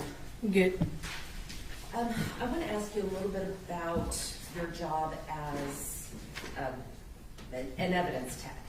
So your job when you were with the Wise County Sheriff's Department was to collect evidence at scenes, Yes, ma'am. and it was to photograph evidence at scenes. Yes, ma'am. And you would agree with me that when you have a criminal offense, especially something like a capital murder, that collecting evidence is a must. Yes, ma'am. And when you go out and collect evidence, a lot of what you collect would be the physical evidence, is that correct? Yes, ma'am. And it's important to collect all the physical evidence. You agree with me? Yes, on that ma'am. one? Because physical evidence are objects that might establish that a crime had been committed, Yes, ma'am. could provide a link between the crime and the victim. Yes, ma'am. And it can also provide a link between the evidence and the suspect, right? Yes, ma'am. But would you agree with me that it could also exclude suspects? Sure. So when we're collecting evidence in a case, the priority is to do it properly. Yes, ma'am. And special care needs to be taken when collecting all evidence. Yes, ma'am. And again, with the capital murder case, we have to be, take it up that extra notch. Wouldn't you agree? Yes, ma'am. Because someone's life is on the line in that case. So we want to make sure that everything is done correctly. Yes, ma'am. So when you collect evidence, at the time that you collect the evidence, you don't know whether there's going to be a guilty or a not guilty plea, do you? No, ma'am. Because at the time you collect the evidence, 9 times out of 10, the case hadn't even been filed yet. That's correct. So would you agree with the proposition that you should treat every case when you go out into the field to collect evidence as if that case were going to go to trial? Yes. And so when you go out to collect evidence, it's important to do it properly because you don't want any contamination. That's correct. And explain to the jury what contamination is. So anytime if I am collecting something from a crime scene, I need to have proper gloves on, you have to dress properly. If I need to wear booties in this crime scene, they go over your shoes, then I have to wear that. Anything that I can bring outside in or inside out. Why is that important? Cross-contamination can ruin evidence. And cross-contamination can happen in a variety of ways. Would you agree with that? Yes. That if you're not wearing proper gloves, that if you were to pick up something and hand it to someone else, your DNA could be on that item. Yes. And so when it gets placed into evidence, not only has that piece of evidence been contaminated, you could have destroyed any other evidence that may have been on there. Yes, ma'am. All right, so when I picked up my glass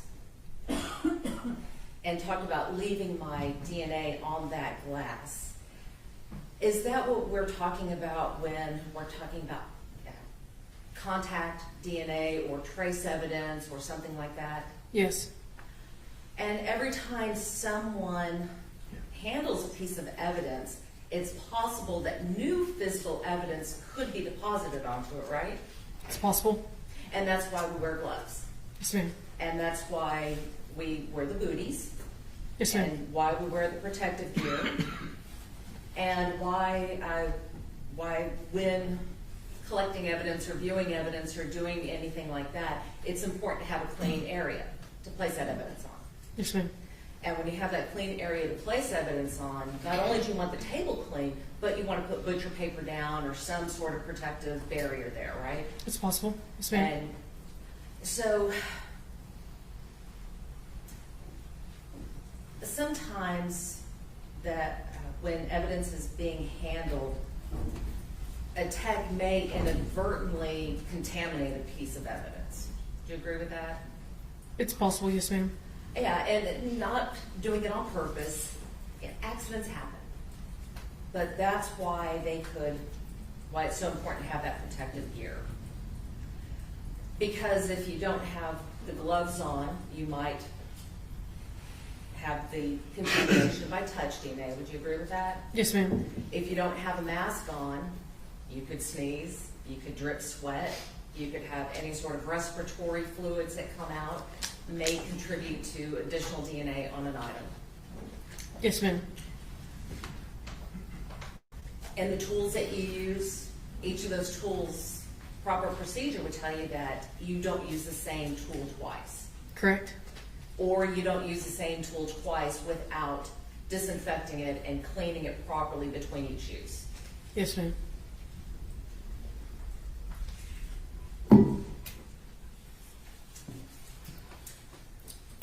Let's talk about the packaging of evidence. Evidence has to be packaged in such a way, after it's collected, that basically just to prevent any contamination or destruction of the evidence, correct? Yes, ma'am. Because, well, let me back up, because contamination, again, could affect the outcome of the case. Yes, ma'am. And it doesn't take a lot to contaminate or cross-contaminate an item of evidence, does it? That's correct. Would you agree with me that when you put when you put evidence into a package, you also have to make sure that that evidence bag is not contaminated? That's correct. And a way to do that is to make sure that, again, everybody wears gloves, personal protective gear. Correct? Yes, ma'am. Okay. With regards to packaging evidence, to avoid contamination, isn't it important that it should be sealed as soon as possible? Yes, ma'am. And preferably to seal that evidence at the scene. It just depends on evidence collection and where it's coming from. But the main thing is you got to get it sealed quickly because you don't want any opportunity for evidence to become contaminated. Yes, ma'am. So let's talk about storing evidence. After evidence is collected, it's important to make sure that it's also stored properly. Would you agree with that? That's correct. And part of that proper storage is that items shouldn't be, well, let me back up to packaging. If you have several items, you put all those items in a separate package, right? Yes, ma'am. That you don't want to put a suspect's shoe in the same place with a victim's pair of pants, right? That's correct. You don't want to put more than one item in a bag because that too can cause contamination. That's correct. All right, so when we store the evidence, we want to make sure it's stored in a secure place, right? Yes, ma'am. And we also don't want to store evidence from a suspect and evidence from a victim in the same place either, do we? I don't understand your question. I'll try to ask a better one. Okay. All right, when we store evidence in the evidence locker, Mm-hmm. it would be the better practice not to have any evidence related to the suspect in close proximity to any evidence related to the decedent. No, ma'am. I mean, they're both in. Everything's in separate. Everything is in its own bag. Everything is sealed before it ever goes into a locker. All right, so let's talk about the evidence collection in this case. You were asked to participate in the investigation of this case, right? Yes, ma'am. And so you went out to the scene and documented what was going on at the scene. Yes, ma'am. Now, I believe earlier you testified that there was an image of the box on the steps. Yes, ma'am. You photographed that at the scene, Yes, ma'am. and you took that into evidence? No, ma'am. I thought you testified earlier that you took that and handed it off to Paige Dovines. That was on the 15th of December. That was not on the day that that picture was taken. Okay, so who actually collected that evidence? I'm not sure. And do you know how it got to Paige Dovines? The day that I met with the victim's mother and her attorney is the day that it got to Paige Dovines. So now it's your testimony that when this was, that evidence was not seized at the time. It was not seized the day that that picture was taken. No, ma'am. Not by me. And to your knowledge, was that seized by any law enforcement officer on that day? I'm not sure. But you do know that you met with the sheriff, or in the sheriff's office with Paige Dovines, Athena's mother, Miss Gandy, and Miss Gandy's attorney, Mr. Varghese. Is that correct? That's correct. And it was Mr. Varghese who is the one who provided that package to the sheriff. That's correct. And on what date was that? It's on 12/15. So that was 13 or 15, 16 days after that photo was taken? Yes.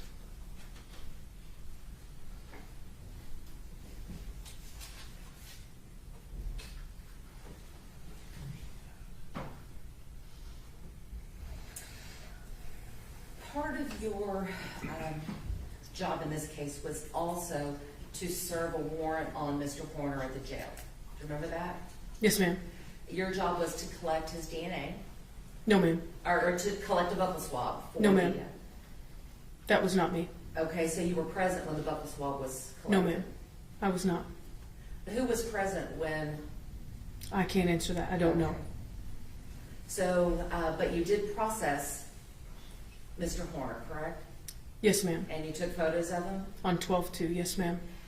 During the time that you took photos of him, he didn't try to fight you, did he? No. Didn't resist you in any way? No. Didn't try to commit any act of violence against you? No.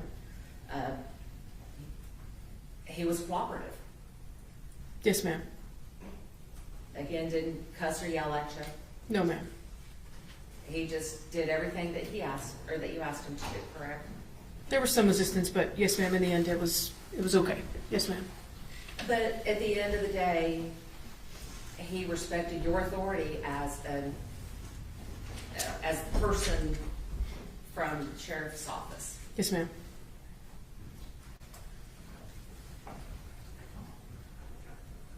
How long were you with the sheriff's department?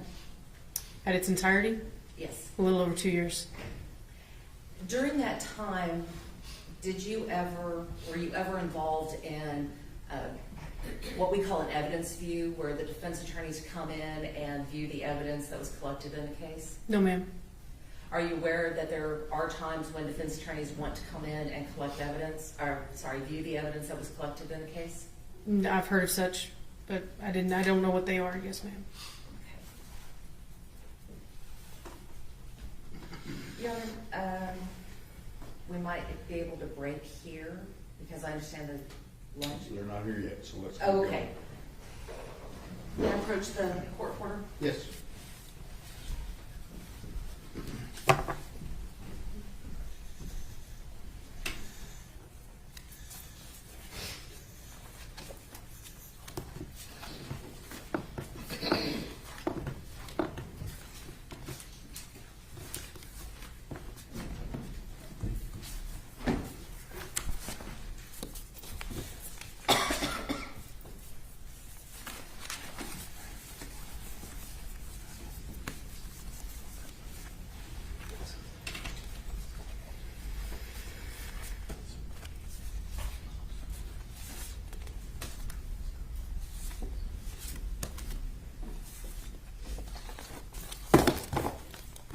I'm going to hand you what has been marked as, or offered into evidence as State's Exhibits number 120 through 122.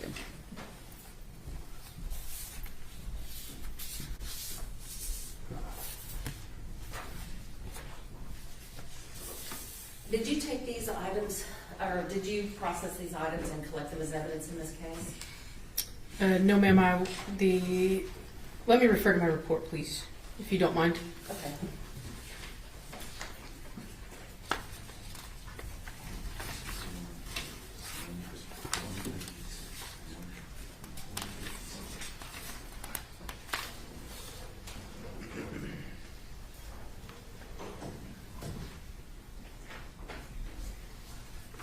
That was collected by the FBI ERT team.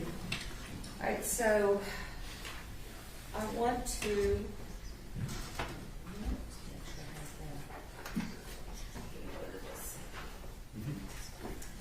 May I approach, Your Honor? Yes, ma'am.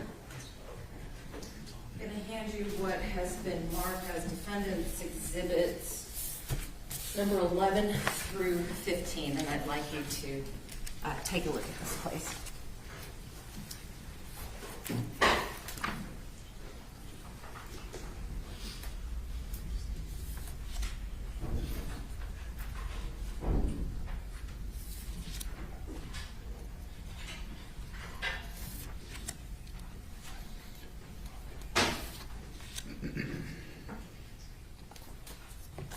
Now, on Defense Exhibit number 11, does your name appear on that as receiving this evidence or having anything to do with the evidence that was included in this?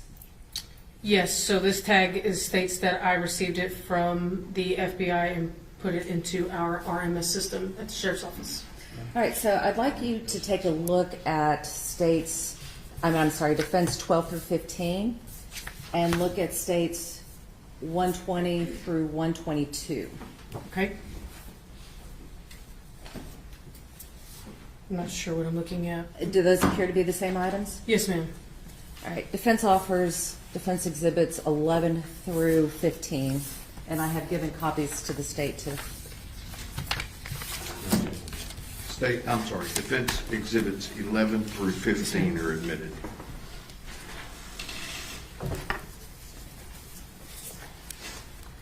May I publish, Your Honor? Yes.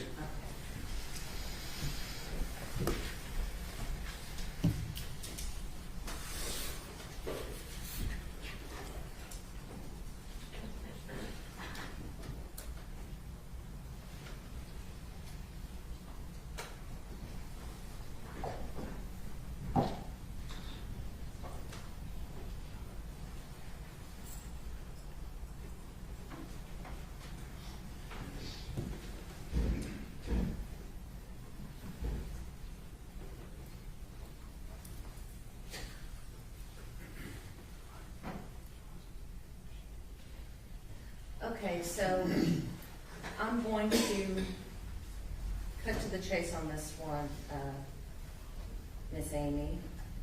When we are looking at,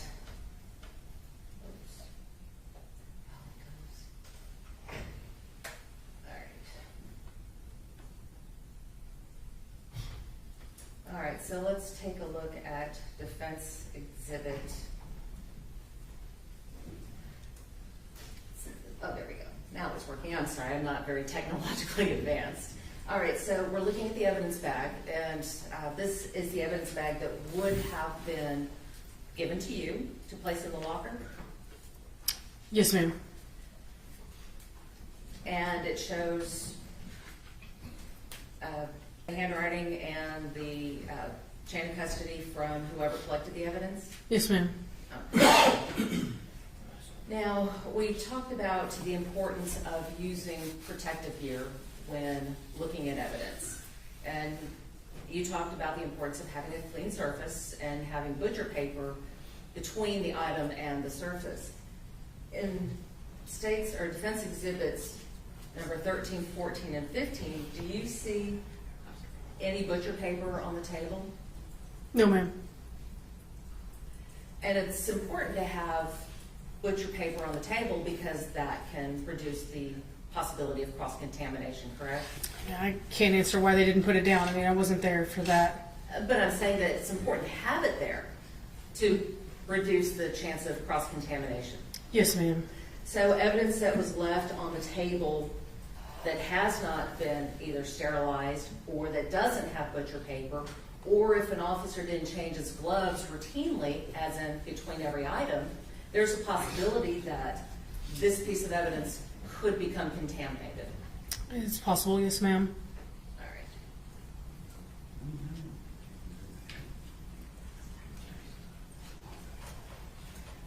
I'm going to hand you what has been marked as defense exhibits 23 through 28. That right, Ron? Yes.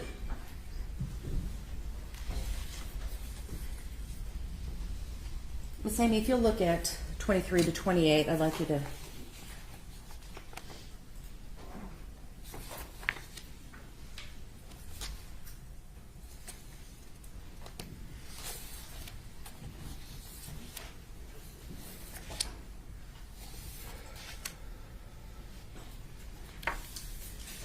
Do you recognize 23 to 28? Yes, ma'am. We'll offer defense 23 to 28. I have given you copies of all of them that we were. Oh, I'm sorry.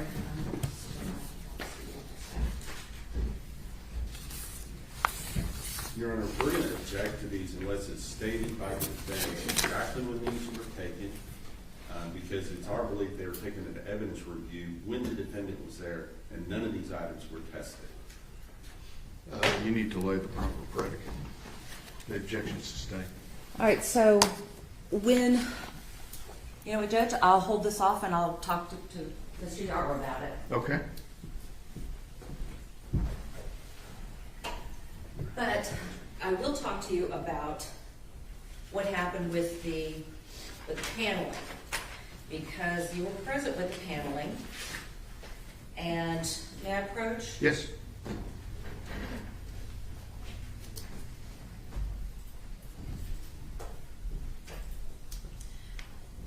I'm going to hand you what's been marked as defense exhibits 29 and 30. Is that your handwriting on the first one? Yes, ma'am.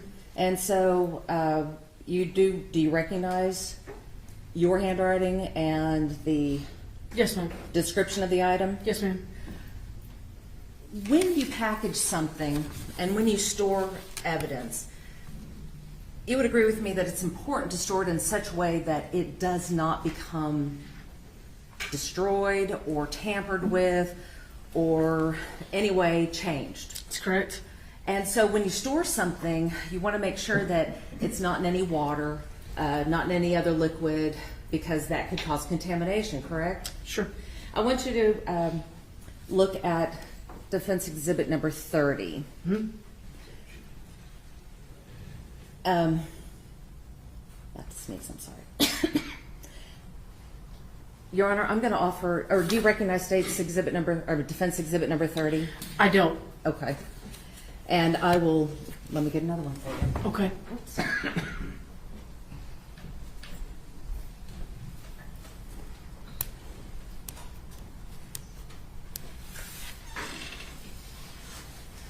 When you process the van, Was it just you or who else was involved? Sergeant Brett Yarrow. I'm sorry? Sergeant Brett Yarrow. Okay, then I'll hold off on these until Mr. Yarrow takes the stand.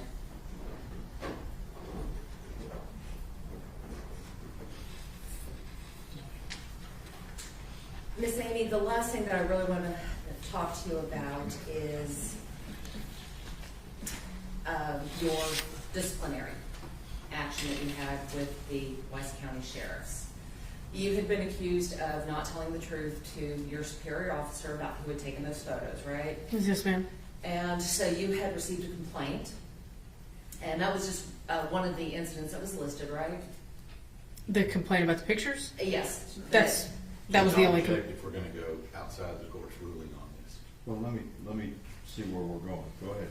So as a part of your complaint, you were accused of violating rule of conduct regarding truthfulness, correct? That's correct. You were given the opportunity to provide a response to that complaint, right? That's correct.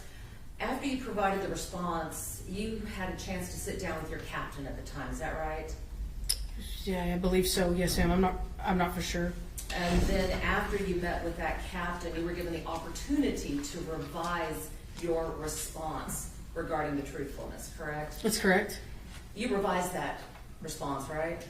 Yes, ma'am. And you admitted during the revised response that you had in fact not been truthful. Yes, ma'am.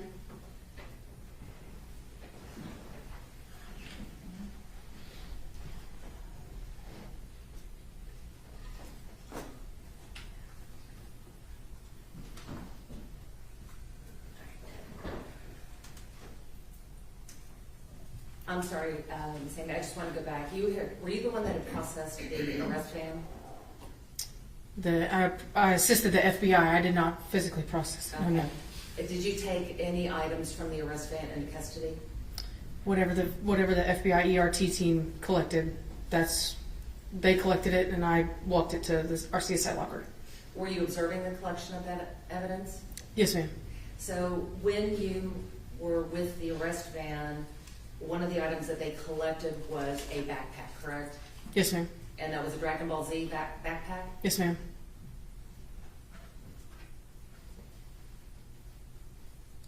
I have nothing further at this time, Your Honor. Read the record. Just got a couple of questions. I'm gonna show you, State's Exhibit 8, which has already been admitted into evidence. Can you change that back, please? Oh, I need to. Sure.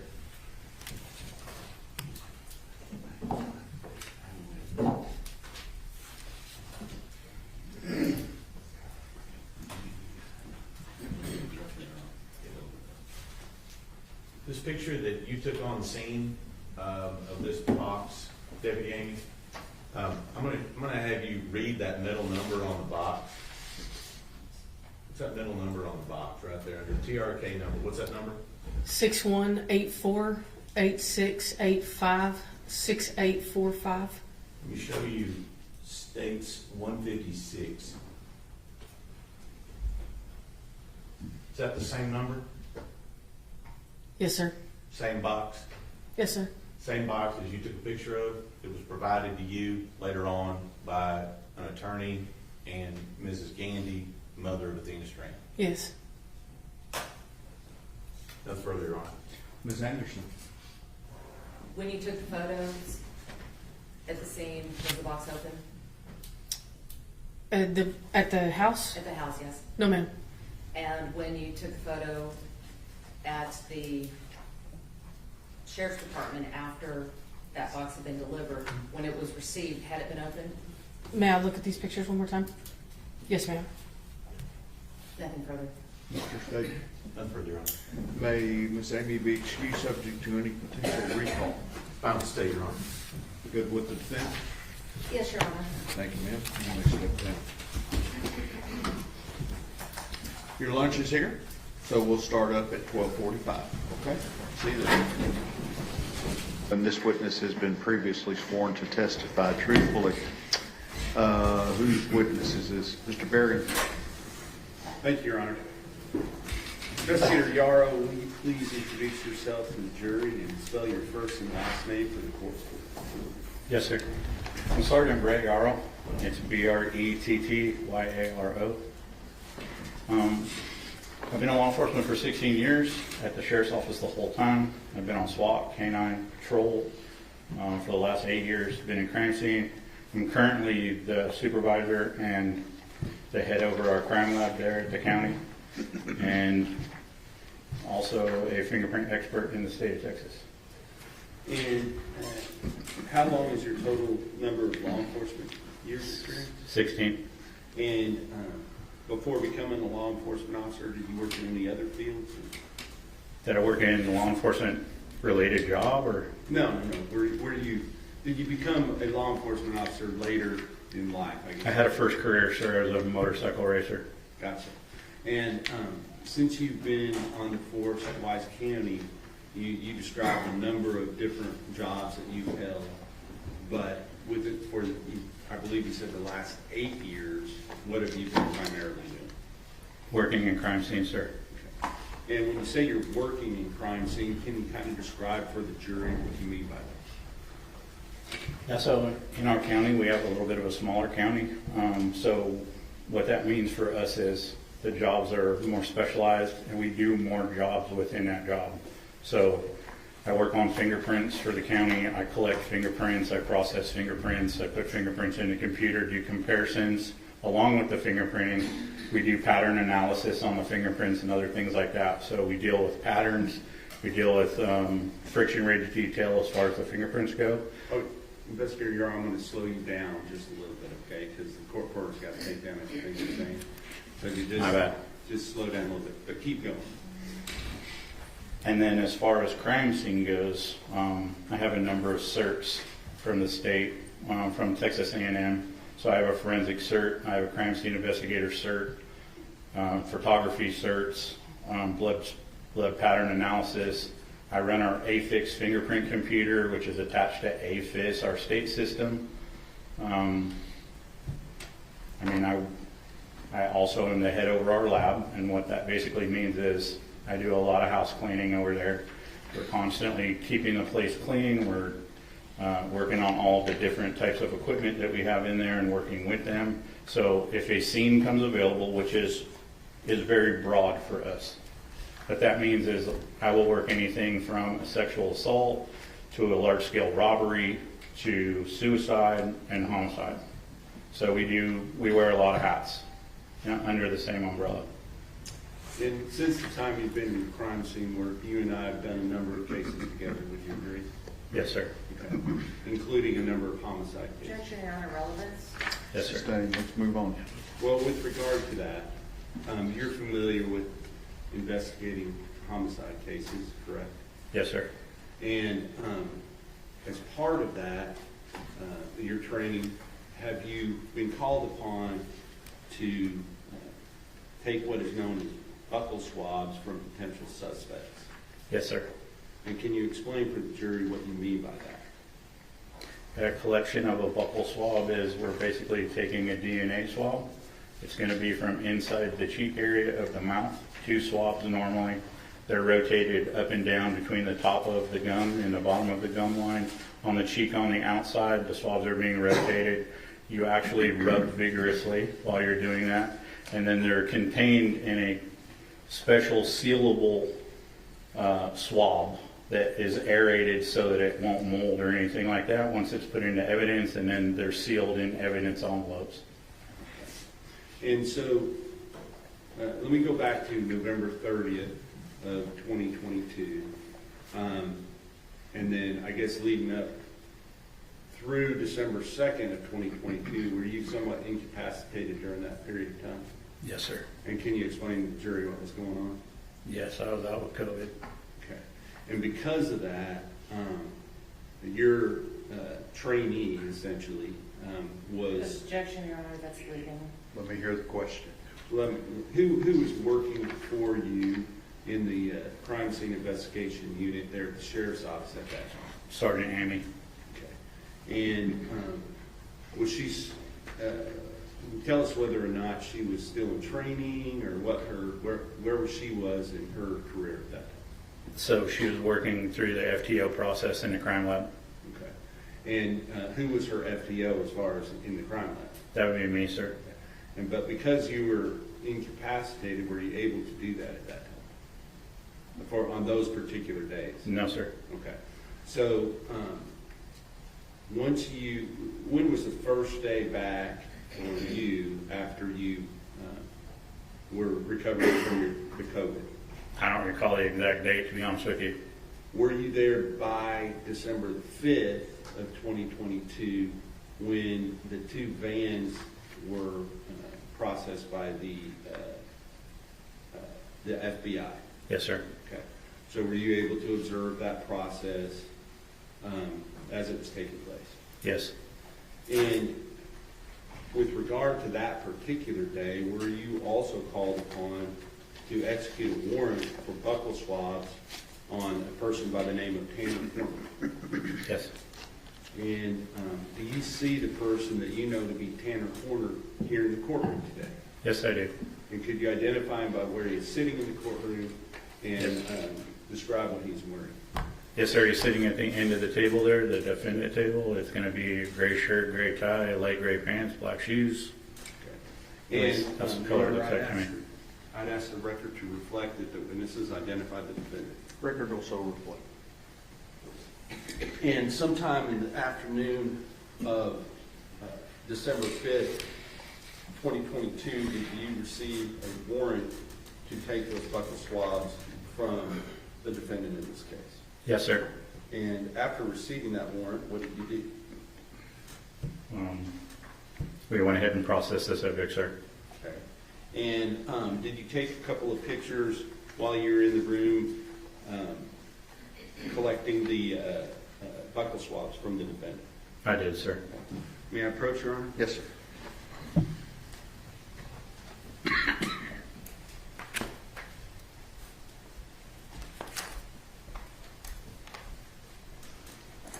I'm going to show you what's been marked as State's Exhibit number 179, 180, 181, and 182. State's 179, is that a photograph of the warrant that you were operating under? Yes, sir. State's 180, what is that a photograph of? Of Horner, sir. And you're talking about the defendant? Tanner Horner, yes. And was that on this date at the time you were taking the swabs? Yes. Okay.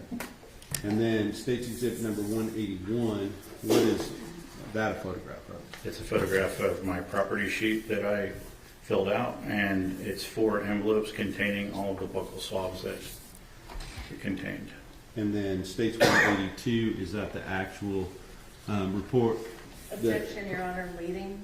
Don't lead your witness. Go ahead and tell me what that is, please. This is my property report sheet, sir. And does that document when those swabs were taken, and that you were the one that took them into property? Yes. All right.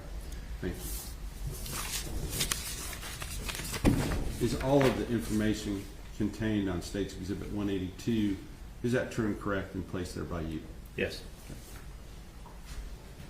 I will offer into evidence States 179, 180, 181, and 182.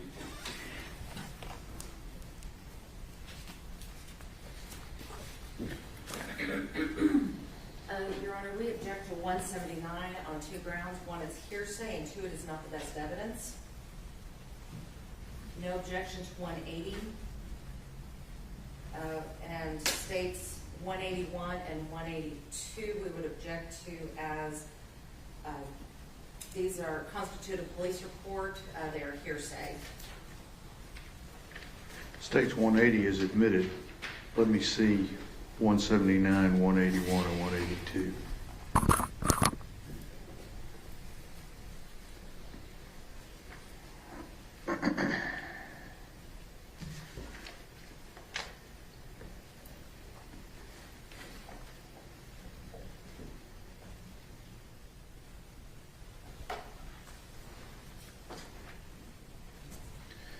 I'm going to admit 179, 181, and 182 for purposes of the record.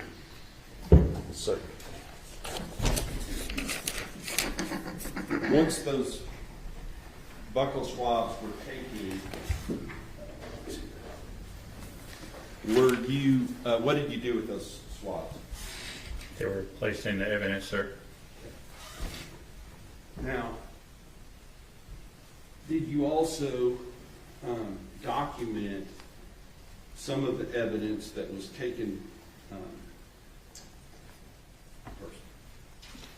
Did you document some of the evidence that was taken on the searches of the vans on December the 5th? Specifically the van that what we call the arrest vehicle with Texas license plate GCP 0468. Yes, sir. And may I approach your Honor? Yes, sir.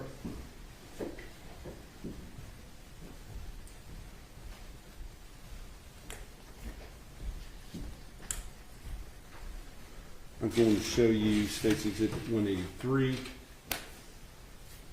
184, 185, 186, 187, 188, 189, 190, 191, 192, and 193.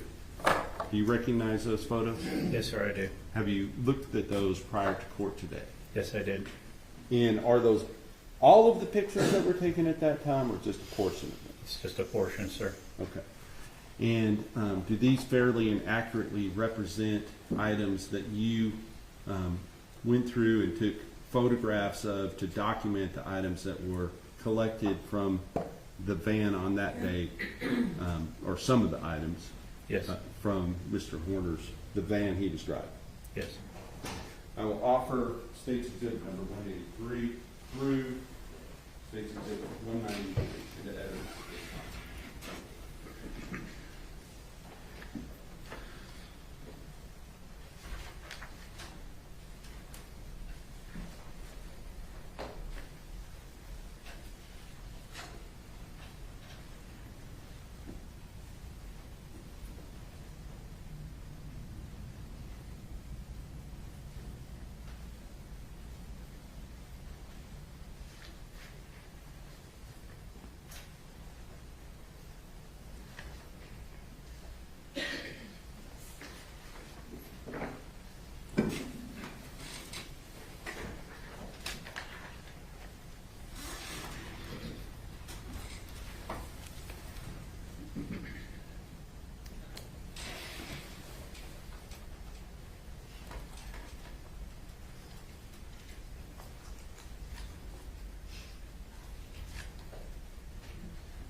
No objection, Your Honor. State's Exhibits 183 through 193 inclusive are admitted.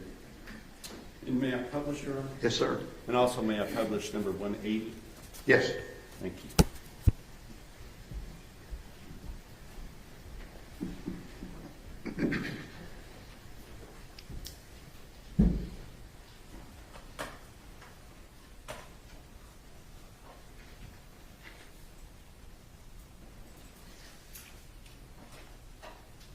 State's 180, this was from the day that when was this taken again? Fifth, sir. The 5th, when the buckle swabs were taken? That's correct. Okay. And with regard to starting at 183, this is what is this that we're looking at in State's 183? This is a evidence bag that was collected from within the van that he was arrested in, sir. And does it have the date that it was originally collected? Yes. Okay. And then put in this bag and marked number 2, is that right? Yes. Okay. Now, going on to 184, what are we looking at here? It's going to be the backpack that was contained in that evidence bag, sir. And the other items that we're going to see in a moment are those items that were contained within that backpack inside of the brown paper bag? Yes. Okay. So does that have a distinctive design on it? It does, sir. And does it have an actual reference to, I think it's some type of a comic strip or something? Dragon balls. Yes, sir. Dragon Ball Z, is that right? Yep. Okay. With regard to what was inside of it, I see some gloves here. Are these your gloves? No, sir, they're not. Okay. Where were these gloves contained? inside the backpack. And can you describe these gloves for me as far as texture, that sort of thing? Yeah, so it looks like a cloth glove with a rubber texture on them, a no-slip texture. Okay. So cloth on the back, but rubber on the fingers and the palm? The palms, yes, sir. Okay. And are those now on top of the backpack as we're looking at State's Exhibit number 186? Yes. Okay. And I will represent to you, these may have been, Objection, Your Honor, that's misleading. Let me hear what he's going to say. Go ahead, Mr. Mayor. that these may not be in the exact same order that you took them in as they're being displayed, okay? Correct. So with regard to 186, we're looking at what here? That's when I first opened the backpack and I was starting to retrieve the objects from within the backpack. Okay. So then I'm going to go into 187. What are we looking at here? And up close of prescription meds that were located in the backpack so that we could see the information on the bottles. And I'm going to zoom in. What is the, can you just say what the name is on State's Exhibit 187 as far as the type of controlled substance that it is? I'm not a doctor, so my enunciation of this is probably going to be incorrect, but fluoxetine, I believe, sir. 20 milligram. For purposes of the record, can you spell that, please? Yes, it'll be FLUOXETINE. And what was the prescription amount? 20 milligrams. Okay.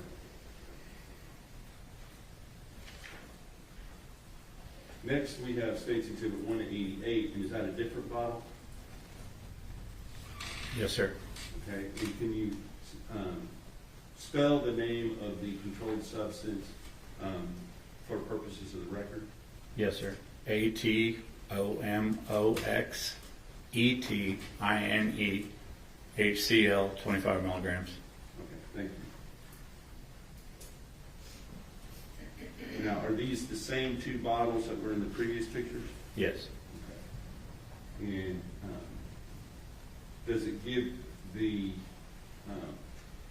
prescription instructions as far as when to take those? Yes.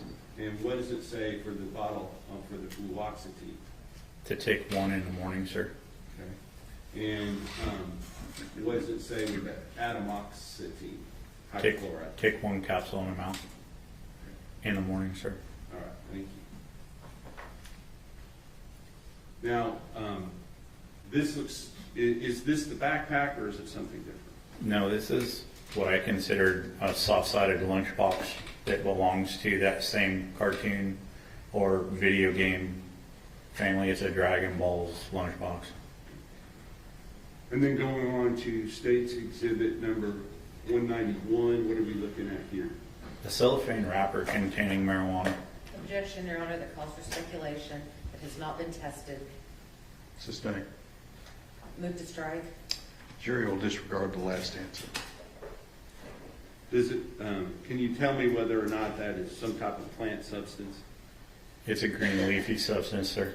All right, thank you. Now, with regard to State's Exhibit number 192, what are we looking at here?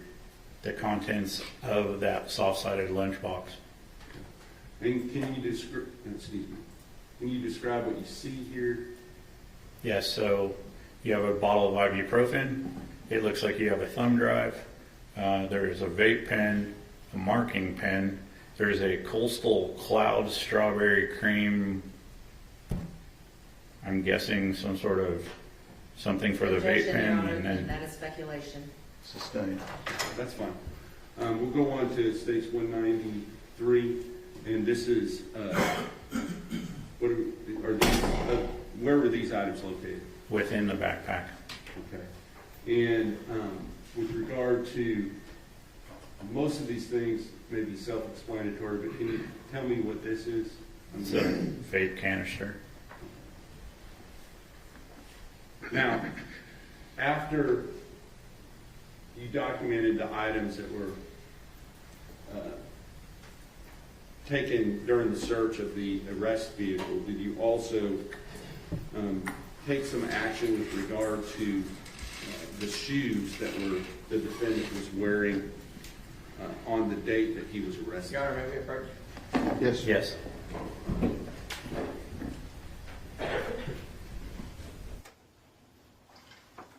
I tried to represent the full spectrum of photographs were taken to be looked at by the people that were going to look at them into the future, including the tread at the bottom of the shoes, but also the sides in the front of each of the shoes and the back of each of the shoes, and that's what these shoes represent.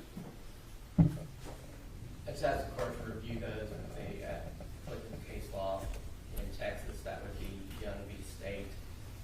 Relevant factors in determining whether probative value is outweighed by a danger of unfair prejudice include the detail of their size, whether they are colored black and white, whether they're close-up, as well as the availability of other means of proof and the unique circumstances of each case. Also, I think that's probably an applicable category, John.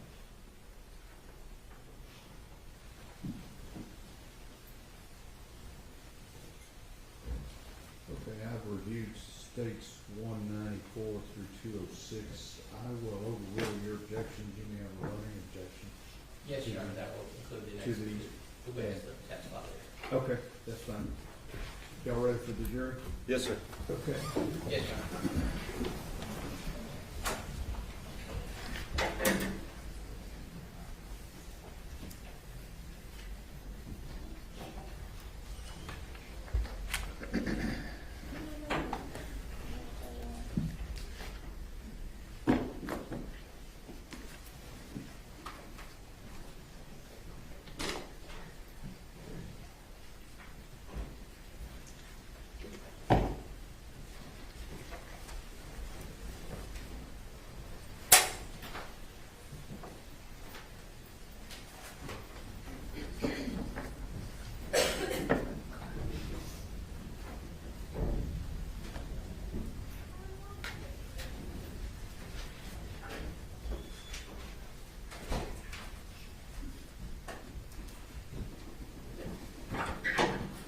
Everyone may be seated.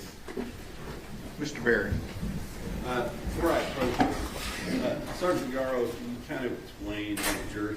I noticed when you put on your glasses, can you kind of tell the jury why you're wearing dark glasses in the courtroom? Yeah, so respectfully, they're not sunglasses. I had an eye injury on a motorcycle. I had a grasshopper at too fast, and it detached my retina. When they repaired my eye, it causes sensitivity to light, and so my prescription glasses are darker than normal. They are regular prescription glasses that transition, but they're just pretty dark. So I get this a lot. That's why they're on. Okay. They're not Oakleys. I just didn't want, I wanted the jury to understand why you're wearing your glasses in court. So Yes, feel sir. free to do that. Thank you. Yes. Can I approach, Your Honor? Yes, sir. That's funny. I'm going to show you what has been marked as State's Exhibit number 194, 195, 196, 197, 198, 199, 200, 201, 202, 203, 204, 205, and 206. Do you recognize the items in those photographs? Yes, sir. Where did the items in those photographs come from? The arrest van, I believe, sir. Did they come from the defendant himself? Yes. He said, Yes. okay. Yes. Okay. I will offer into evidence State's Exhibit number 194. Any additional objections? No further objections, Your Honor. Okay, those are, remain overruled and the exhibits are admitted 194 through 206. May I publish her? Yes, sir. And members of the jury, I'm trying to find out why this is so loud. So if you can't hear, let me know, okay?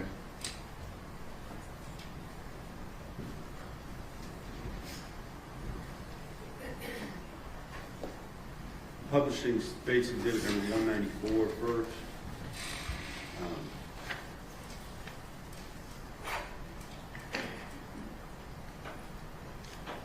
What are we looking at here? Pair of black tennis shoes covered in mud. Okay. And State's Exhibit number, let me ask you this. The first several photographs that are taken here, are those like close-up detail photographs or something different? No, sir, these are overall photographs to show the condition of the shoes when I received them. Okay, so State's Exhibit number 194, 195, I apologize, please. 196, 197, 198, 199, 200, 201. Looking here, beginning at 201, are these a little bit closer up? Yes, these are mid-range. Okay. And as we look at those, do you see, you talked about them being muddy, but what else do you see here that might be of evidentiary value? How far up the mud goes on the shoes, sir. Okay, so that's one thing. What about the different materials used on the shoes themselves? Objection, Your Honor. Overruled. Go ahead. Yes, sir. Okay. Let's go on to the next one, which is 202, I believe. And then I'm going to ask you if you notice anything on 202 other than mud. Yes. Describe what you're looking at. The texture on the material, sir. Okay. But in addition to this gray, lighter colored mud, do you see some type of a substance there on that shoe? Your Yes. objection leading. Overruled. It's a possibility that it's blood, sir. And you see some paper down underneath that. What's the purpose of the paper that you have there? It's a sterile area to work on while I'm putting the shoe down and doing the photographs. All righty. And then now we're going to look at the State's Exhibit number 203. What are we looking at here? The texture on the bottom of the shoes and how much mud the shoes are actually holding. And is there a distinctive tread pattern that you can see there? Yes. Can you just, as best you can for purposes of the record, can you describe what you're looking at? Yeah, it's like a ongoing up and down, like elongated W pattern.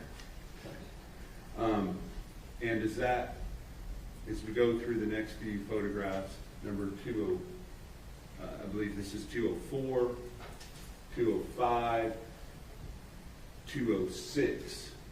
Do those appear to have that same sort of tread pattern all the way from the toes down to the back of the shoe? Yes, sir. And going back to where we can see both shoes, although there's mud on top at this point, do both shoes have that same distinctive tread pattern? Yes, sir. Okay. Were you asked to take these specific photographs? Yes. Okay. And what was the purpose of that, in your understanding? We were looking for different patterns to match the pattern on the victim's face. Objection, Your Honor, that's hearsay. Overruled. You can answer. You can say that again. We were looking for a pattern to match the pattern on the little girl's face. So once you had taken the photographs of the shoes, were you asked to go somewhere else and determine whether there were other patterns that you might be able to locate? Yes. And where was that?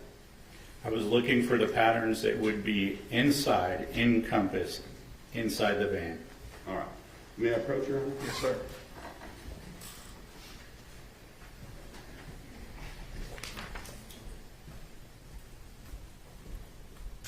I'm now going to show you what has been marked as State's Exhibit number 207, 208, 209, 210, and 211.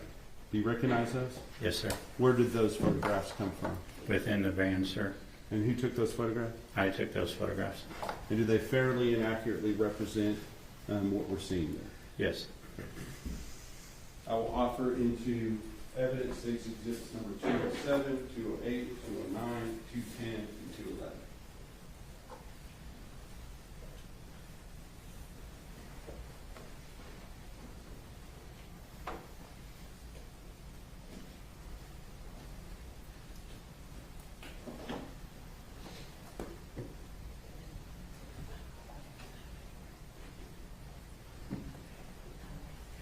No further objections, Your Honor. All right, those are overruled. The previous objections are overruled, and State's Exhibits 207 through 211 are admitted.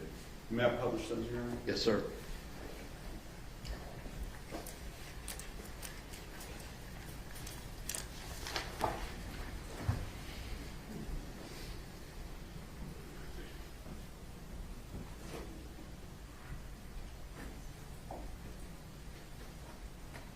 I'm now going to publish State's Exhibit number 207. What are we looking at, State's 207? We're looking at the side door of the van where you have the inside step that has a diamond plate pattern. Now we're going to, is that the same thing that we're looking at, just closer up? Yes. Now we're looking at, let me get out of this part. We can see the exhibit number. Looking at State's Exhibit number 209, underneath the box there, as we're looking down, where are we looking at in the photograph? This is the area between the seats in the cab that has a texture on the rubber floor. Okay. And going on to 210, is that same location? Yes. And then going on to 211, what are we looking at here? This is the texture on the floor in the back of the box van. So this is the area where the packages would be kept, is that right? Yes. All right, so all of those, without repeating why you took them, were they taken for the same reasons that you took photographs of the shoe and the tread patterns on the shoe? Yes. Okay. Now, before I go any further, may I approach you now? Yes, sir.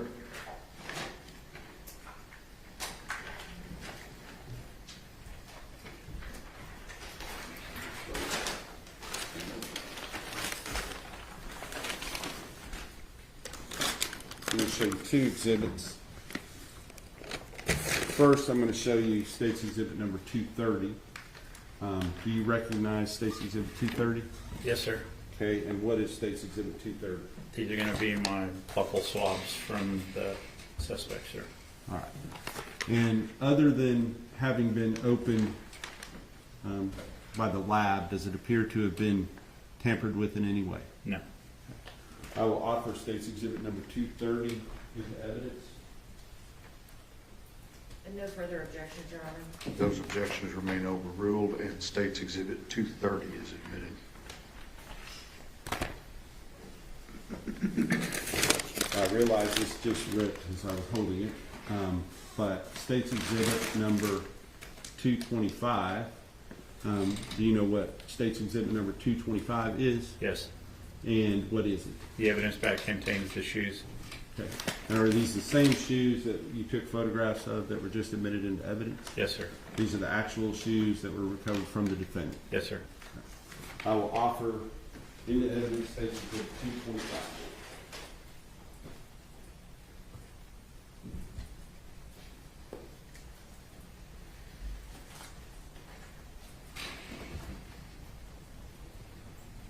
Your Honor, I would object as the proper chain of custody has not been established for this exhibit. Response? Wait, not admissibility, Your Honor. All right, your objection is overruled. States it's 225 Yes, sir. is admitted.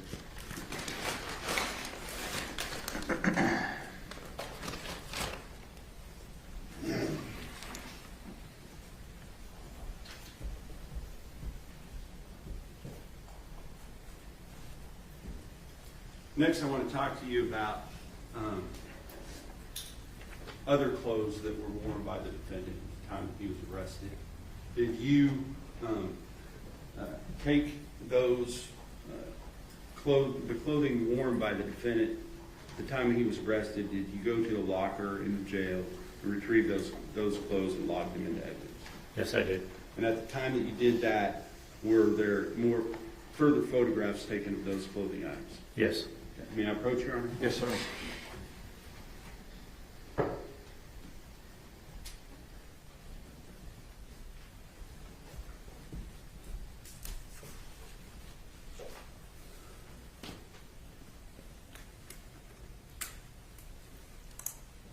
Give me a collection here. I'm going to show you what has been marked as State's Exhibit number 212, 213, 214, 215, 216, 217, 218, 219, 220, 221, and 222. Do you recognize those items? Yes, sir. And are those photographs? Yes, I took those photographs, sir. Okay. And do those fairly and accurately represent the photographs you took, or at least some of the photographs you took of the defendant's clothing at the time that he was arrested? Yes, sir. I'll offer State's Exhibit number 212 or 222 into evidence at this time.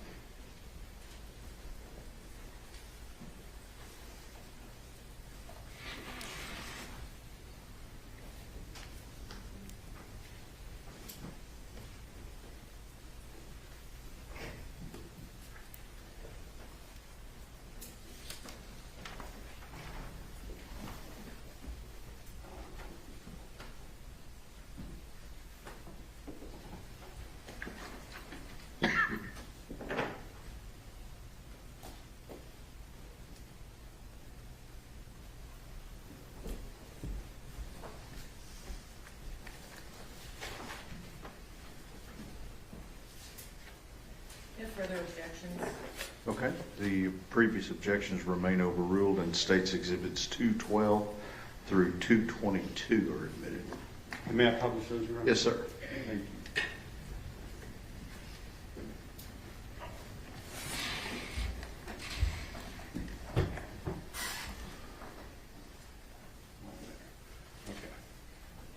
Going on to State's Exhibit 212, what are we looking at here? The locker that I retrieved all of his clothing from, sir. Okay. And is this the locker? Yes, sir. All right. What are we looking at in State's Exhibit 214? These are some of the contents of the locker. State's Exhibit 215? With Tanner's ID, sir. Okay. And does it have a name on it? Tanner Horner, sir. Tanner L. Horner? Tanner L. Horner, sir. Yes, sir. And does it also have a photograph? It does, sir. And who does that photograph depict? Tanner L. Horner, sir. Is that the same person that you previously identified as the defendant? Yes, sir, it is.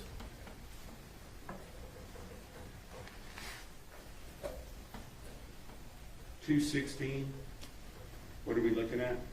A pair of his Hanes underwear, sir. Okay. And $217. What are we looking at here? We're looking at the inside of the underwear with a scale that I was using to show the seminal fluid that's in the front of the underwear. Objection, Your Honor, that calls for speculation. Sustained. And Your Honor, may we approach? Okay.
What does the date say, ma'am? You're the one who took the photos. I've worked 200 cases since then. Wait a minute, we're not gonna play this game.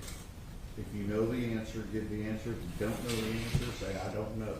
Yes, sir. We're not gonna go back and forth. I do not know the date, ma'am. It was done after he was arrested, correct? Yes. The items in the photos, hold on, let me make sure I have this correct. In State's Exhibit number 212 through 222, those were all taken at the jail. Yes, ma'am. The incident in this case occurred on November the 30th, 2022. Do you recall that? Okay.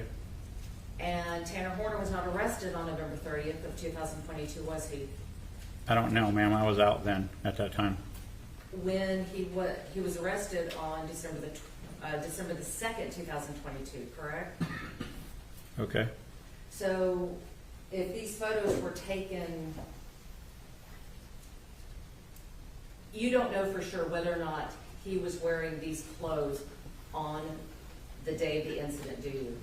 Well, I would think that he was wearing these clothes, ma'am, and the reason I say that is these were taken off him when he came into the jail at the time of his arrest. So if the time of the arrest occurred 2 days later, you don't know, you're guessing that he may have been wearing these on the day of the incident. Yeah, I didn't state that he was wearing those at the time of the incident. I said he was wearing them at the time of the arrest. Okay, so,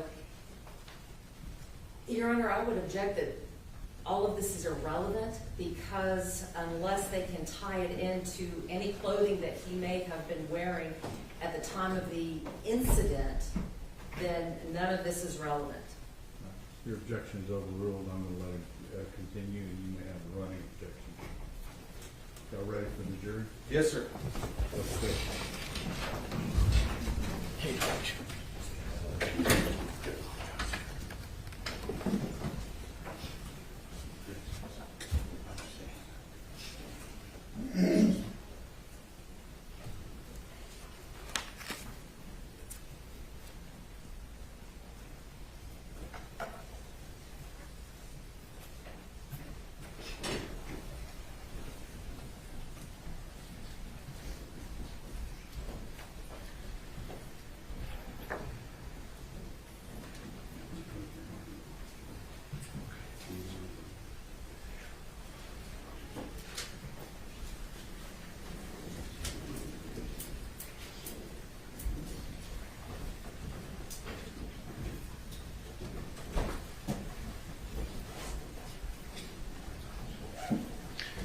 All right, everyone may be seated.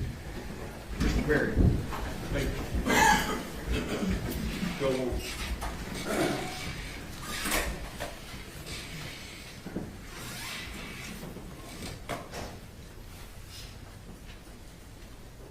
Go on to State's Exhibit 219. What are we looking at here? Prepared denim pants, sir. Okay. In all of this evidence, did you actually do some further processing on this that is not exhibited here in the photographs? Yes, sir. Okay. Did you take, independently of what the FBI did, take some further swabs and things like that so that that would be retained just in case it was needed in the future? Yes, sir. Okay. Now, with regard to State's Exhibit number 220, what are we looking at here? It's a FedEx shirt. And is this that same shirt in 221? Yes, sir. And then State's 222, what are we looking at here? A right and a left sock, sir.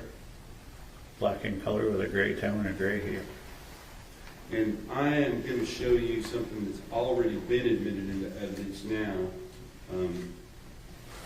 as State's Exhibit number 223. Do you recognize what we're looking at here? Yeah, it's a drawing And inside the interview room. Objection, Your Honor, I don't believe that's been admitted yet. No, it has been. It has? Okay. Yes, 223 is admitted. My apologies, my notes don't reflect that. No worries. just for purposes of the record, Your Honor, it was admitted during the testimony of Joe Bessemer. Okay, thank you. So, Yes, 224 is not in there. so 223, where did they say that that photograph was taken? Inside the interview room in the CID office, sir? It was at the same room that the vocal swabs were taken in? Yes, sir. And at that time, did you notice this writing? Yes, I did. And later that day or the next day, did you come back and take these photographs? Yes. Okay. In addition to 223, may I approach, Your Honor? Yes.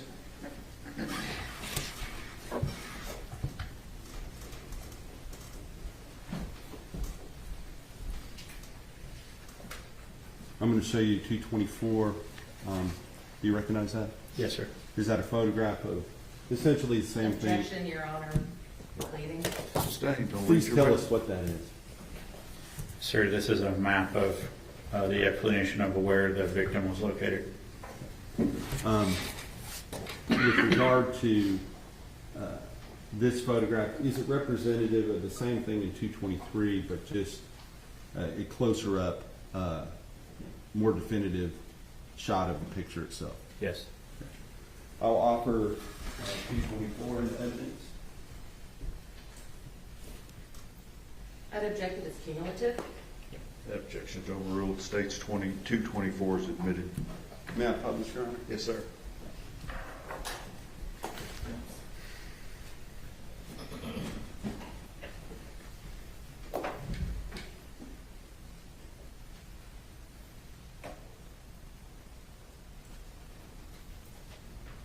On State's Exhibit number 224, can you see this writing in red down here? Yes, sir. Would you please read that, what's written there? He's going to hurt me, period. Please help. Now, one further thing, can I approach again, Your Honor? Yes, sir.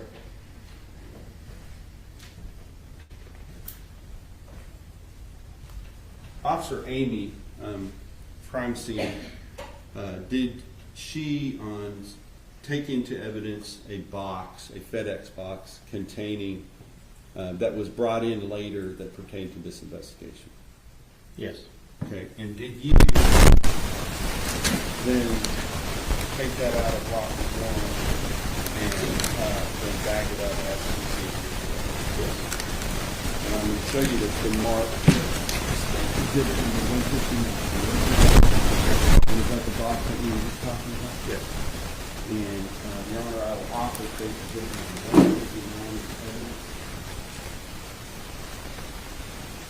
No further objection. Remain overruled, and States Exhibit 159 is admitted. May I open 159, Your Honor? Yes, sir.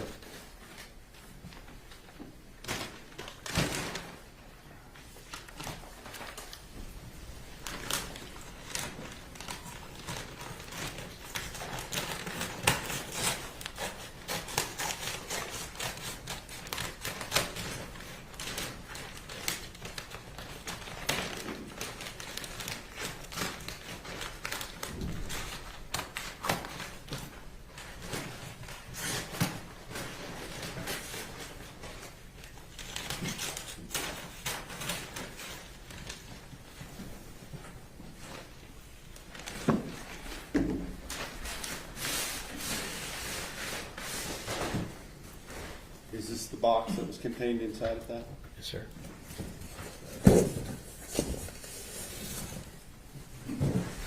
Inside of that box, is there another box?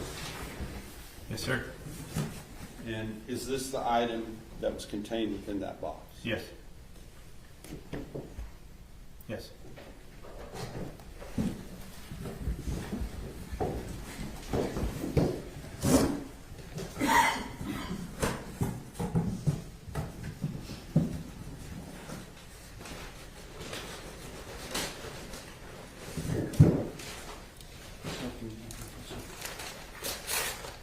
We can do that. Package it up after. Yes, sir. We finish.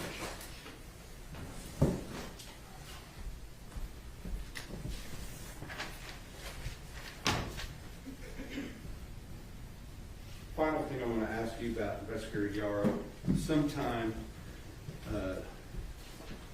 can I have just a second? I need to look up a specific date. On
I believe it was May the 16th of 2023, was there an incident that occurred at the Wise County Jail involving the defendant?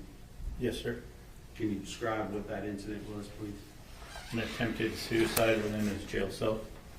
And at the time that that suicide, or attempted suicide, and obviously when we use the word attempted, you have to, that sort of implies that somebody... Objection, Your Honor. Leading and testifying. Sustained. When you use the word attempted, do you know whether or not the person actually intended to kill themselves? Objection, Your Honor. That calls for speculation. Sustained. Okay. With regard to that incident, when that incident occurred, were there some letters left by the defendant at that time? Objection, Your Yes. Honor. It's leading. Overruled. You can answer that. Okay. Were there some letters left by the defendant? Yes, sir. And who were those letters essentially addressed to? I believe there was a letter to law enforcement, a letter to his family, a letter to the victim's family, and an additional letter, I believe, to a clergy member. Okay. Or a pastor or something. And did you collect those? Yes, sir, I did. And if you were to come back here on Monday, would you be able to identify those? Yes, sir. All right, thank you. Yes, sir. I'll pass the witness. Cross-examination. Yes, Your Honor. Thank you. Sergeant Yarrow, how are you doing? Good, ma'am. How are you? Doing well, thank you. I just want to talk to you a little bit about what it was that you collected and what it was that you processed in this case. Okay. So I understand that you processed the FedEx truck where the where the incident occurred. Is that correct? Yes, ma'am. And you served the search warrant for the buccal swab on Mr. Horner in jail. Yes, ma'am. And then you processed the clothing that was in the jail. Yes, ma'am. Okay. Let's talk about the shoes and the clothing. Okay. The shoes and the clothing that were collected in this case were not collected on the date of the incident, were they? I only know that those were the clothing that he was wearing at the time of his arrest. So you don't know if he was wearing this clothing on the date of the incident, do you? I do not know that, no. And you don't know if those were the shoes he was wearing on the date of the incident, do you? I do not know that. Okay. With regards to the clothing, when they were stored at the jail, how were they packaged? How they were packaged Yes. when I got them out of the locker. Yes, when you got them out of the locker, how were his clothing packaged? They were placed in a clean bag like they do every inmate before they put them in the lockers. So were they all stored in the same bag? They were all in the same bag, ma'am, yes. So at that time, his pants, his shirt, his underwear, his jacket, they were all stored in the same white bag. Yes, ma'am. When you took them out, did you store them differently? Yes. How did you store them after you took them out and collected them from his property? Anytime evidence comes to me and I put my hands on that evidence, it gets put in separate bags, separate evidence bags. Why is it important to put everything in a separate bag? Why is it important for me? It's And just important in- for me evidentiary-wise. It's also important for me so that I can label them correctly.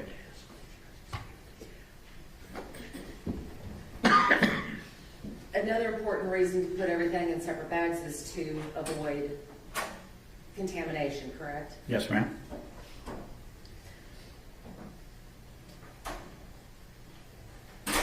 You said that you had processed the van in which the incident occurred. Yes, ma'am.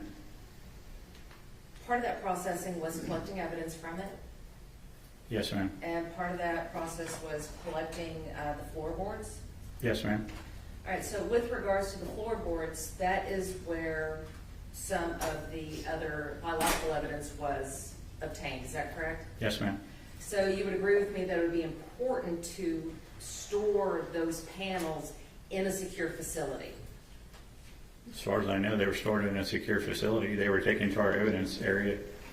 And we want to have them stored in a secured facility and in a sterile way so that just in case something comes up, we have the ability to do additional testing should it be necessary. Okay, they were wrapped individually, ma'am, like I do all of them. But my question is, it's important to have that because in case further testing is needed. Yes, ma'am.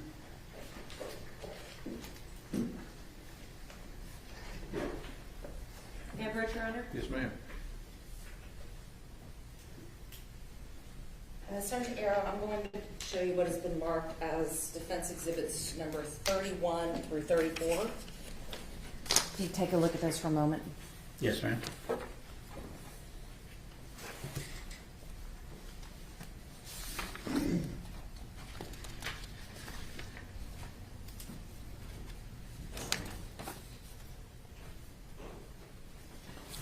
Yes, ma'am. Okay, on defense exhibits number 31 and 32, does your name appear as being the person who packaged that? Yes, ma'am. On defense exhibits number 33 and 34, are those your initials over the evidence tape? Yes, ma'am. What does that signify? I'm the one that wrapped that evidence. I'm the one that secured that evidence. I'm the one that sealed that evidence. Those are my initials to show that that is, honestly, my piece of evidence. Defense offers defense 31 through 34. No objections. Defense exhibits 31 through 34 are admitted. Thank you. May I publish, Your Honor? Yes, ma'am.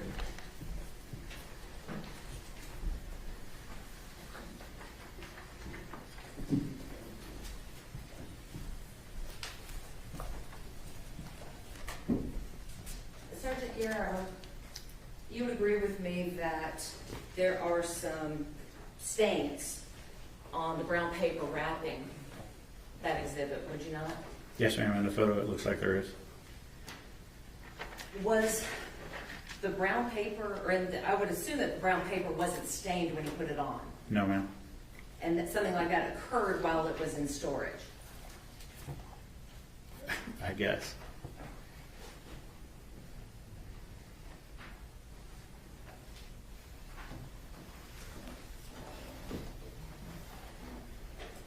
Sergeant Yarrow, how long have you been with West County?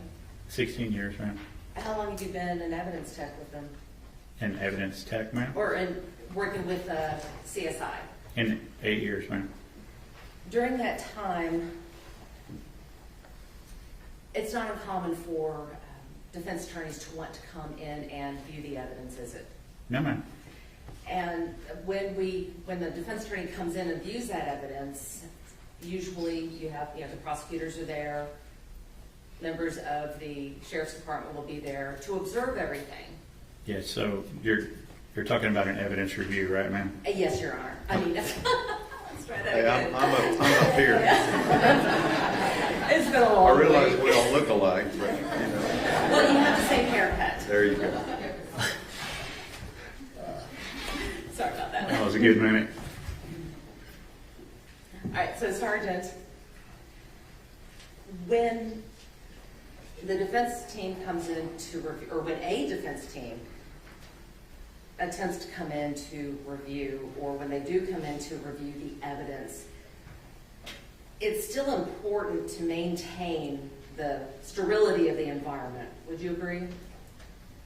And so, let me get this straight. You want to know at that time that you guys do the evidence review in the area that we're doing the evidence review, or the area that the evidence is housed? In the area that we're doing the review, you still want to put down the butcher paper, don't you? I do not, if it's already wrapped, ma'am. And if it gets unwrapped, you want to have that evidence placed on butcher paper, don't you? So, it depends on the evidence review, to be honest with you. I have been through several of those. Not everybody opens evidence up. They want to look at markings, they want to look at seals, they want to look at chain of custody, so not every time. So right, so the best practice, if that evidence is open, would be to place it on a, We would put paper down there. the other thing that's important is that the person handling the evidence has gloves on. Yes, ma'am? Because again, that evidence is still in play in a case, isn't it? Yes, ma'am? And it could be that there's other evidence that needs to be tested. Okay. And if you don't follow those procedures, there's a possibility that contamination could occur. Yes, ma'am? Yeah, Your Honor? Yes, ma'am. Sergeant Arrow, I'm going to let you look at what has been previously marked as Defendant's Exhibits 23 through 28.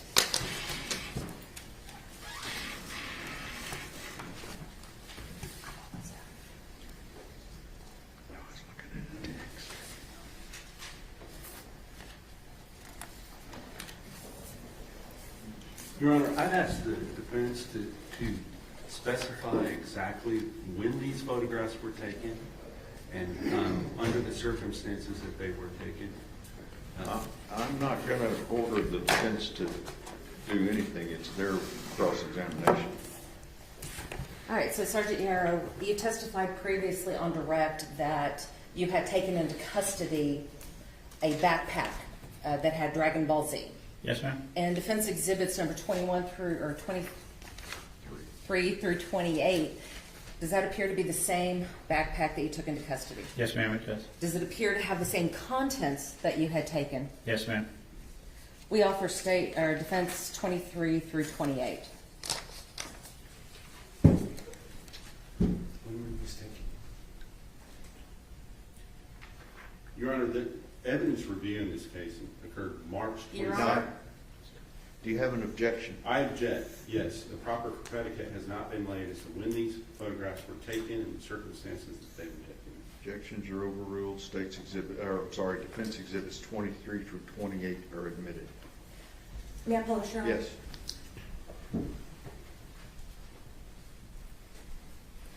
Your Honor, in defense, Sergeant Yarrow, I keep calling you Your Honor.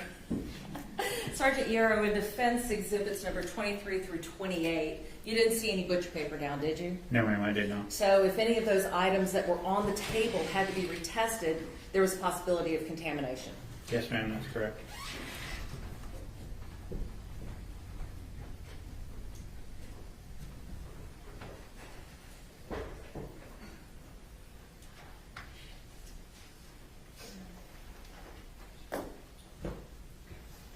May I have one moment, Your Honor? Yes, ma'am.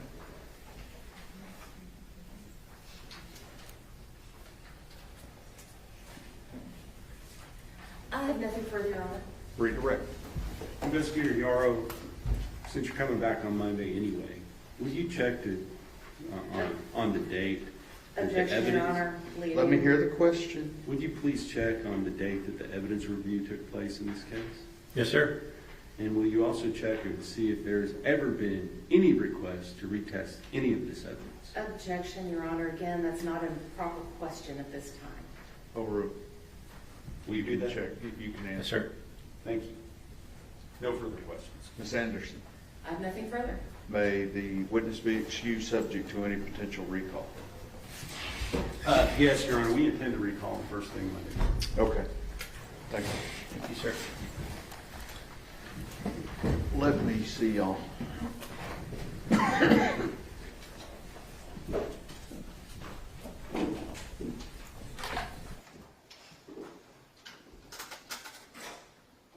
Still like to just offer them for record purposes. Okay, so you're wanting to offer 16 through 22 and 29 and 30 for purposes of the record? Yes, Your Honor. Any objection? No, Your Honor. Okay, so they are admitted for purposes of the record. Anything else we need to do for record purposes today? No, Your Honor. Defense? Okay, everybody. Thank you. Y'all have been very good. We'll see you Monday morning.